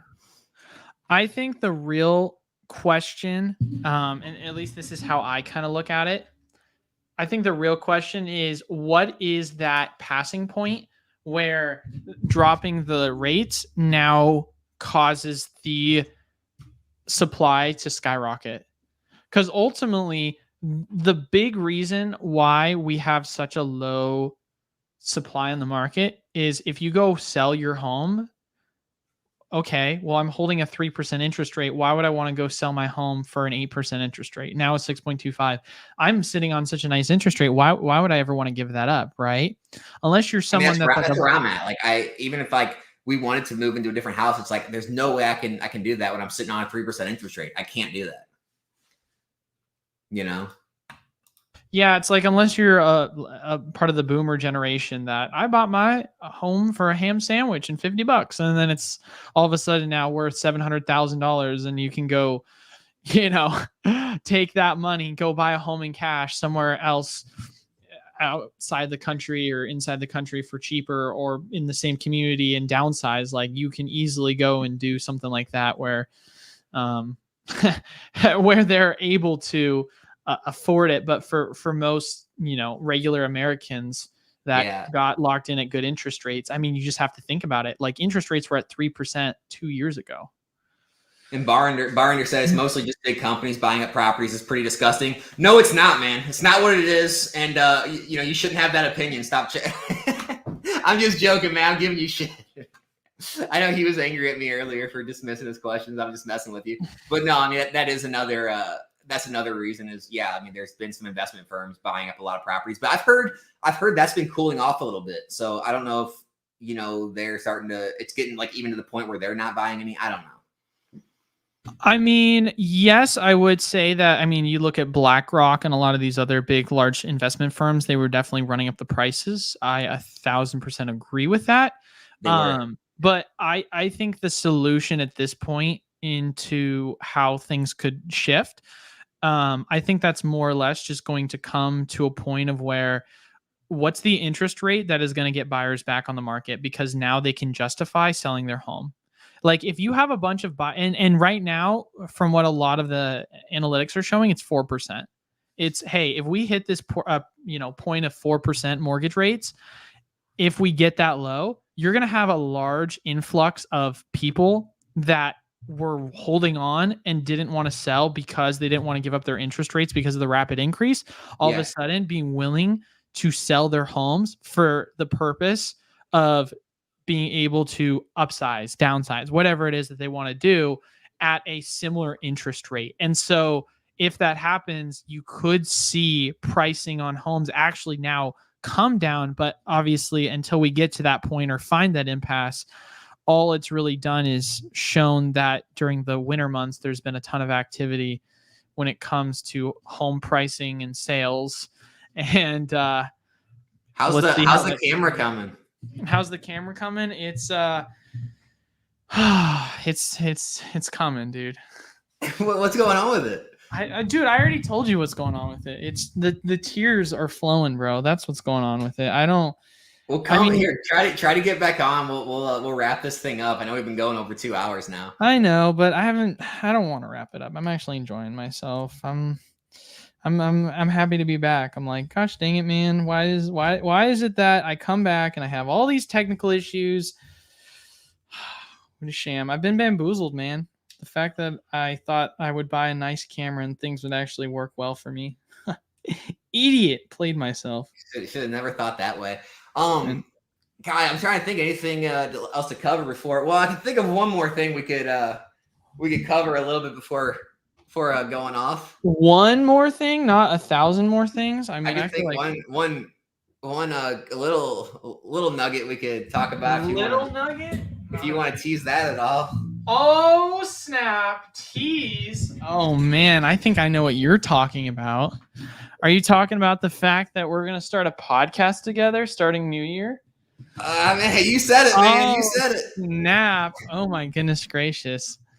That's the plan. Yeah. So now this is if Eli shows up and makes content again. Yeah, exactly. Right. If Eli decides that he's actually coming back for real and it's not just a tease. But yes, we're gonna be coming on weekly to talk to you guys about everything going on, and we'll have some good topics, have some good podcasts. I think it's gonna be a fun time to start 2024. Yeah. So the idea is gonna be that on Tuesday, it's going to be our first podcast day. We're still trying to decide if we want to do a live podcast or not.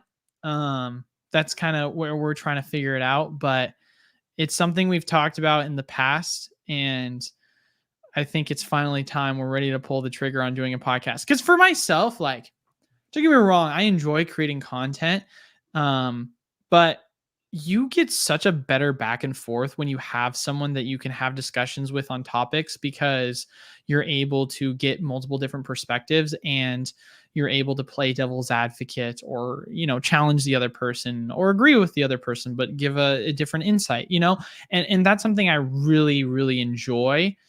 And Logan Paul is our first guest, and we're sponsored by Prime, by the way. Oh, you guys didn't know that, man? Huge fan of Prime. I totally think it tastes delicious. Did I make a straight face? Oh man, you were dead serious. I can tell. Dude, super serious, man. Big fan. Yeah. Big fan. Okay, so we have emergency packets that we use that are like electrolyte packets.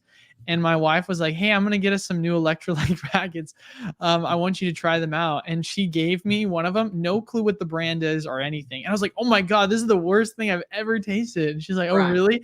It's Prime. I was like, that's what Prime tastes like? Oh God, that's awful. That's so bad. Dude, I even went in with an open mind. I wasn't trying to be like an idiot and like, oh, Logan Paul stuff sucks. Like when it first came out, we bought like one of the first four flavors, one of each of them. And I tried the first one. I'm just like, it's not really my thing. Like, I'll try another one. Dude, I went through all those. I'm just like, these are all terrible. It tastes so artificial. That's the problem. It's so artificial. And like I said, I tried it and I didn't even know what the brand was or anything. My wife just handed me a clear glass with what I thought was an emergency packet and said I got a different flavor. And then I tried it and was like, this is awful. And she's like, all right, I won't get Prime next time. Yeah, it's bad, bro. It's not good. But yeah, dude, I'm excited for the podcast. It'll definitely be good. So my plan is for now is that we're gonna have our first video on our channel, PokeMartUSA's channel. I'll be going back on Monday, Wednesday, and then I'll be doing lives next week. However, or will I be doing lives next week? It depends on where we are in the holiday season, because I'll still be posting content, but going into the holidays, obviously for Christmas, we won't have a Monday video because Christmas is on Monday. So, but going back, we will have one on Wednesday. But that's kind of one of the reasons why I was like, let's just wait till the new year to start the podcast, because everyone's going to be gone for the holidays. It just doesn't really make sense to kind of. That was the whole point of our talk today, guys. So anyone who stayed for the 2 hours, right. It was to talk about the podcast and promote Eli's service. Yeah, right. Yeah, exactly. We conned you guys in the long game. We were just chilling. Yeah, that's what it was. Anyone who stayed for over 2 hours, that's when we hit him with the freaking sale. Played yourself, dude. Yeah, right. 2 hour lead up to it. That's how we do it here. Yeah, exactly. We wait until the very end when most people have stopped listening. That's when we mark it. That's when I don't even know. Like, people are asking questions. Like, we haven't really went that far into it. Like, if we're having guests, if it's going to be live or not, guys. We're still kind of sorting out some stuff. Like, we're still in the planning stages, but it's we'll figure that out. All we know for now is that there's going to be a once a week segment where Alex opens packs with his toes, and it's going to be simultaneously streamed on my OnlyFans. Yeah, it's Feed Finder. Yeah, Feed Finder. Yeah, so that's guys. I told you I'm trying to find new sources of income. I don't have a Roka yet, so like. Yeah, we're trying to figure it out right now, but we know the main selling point of what people are going to want to watch. Let's be real here. Alex is he sent me some pictures. You guys are going to get excited. That's all. Yeah, he knows what's up. He knows. But no, that's pretty much it, guys. Appreciate you guys staying here this whole time. Obviously Eli's channel will be linked in the description. I'll guys, if you're interested in getting involved in this program, though, it is still pinned in the chat. What else you want to leave them with, man?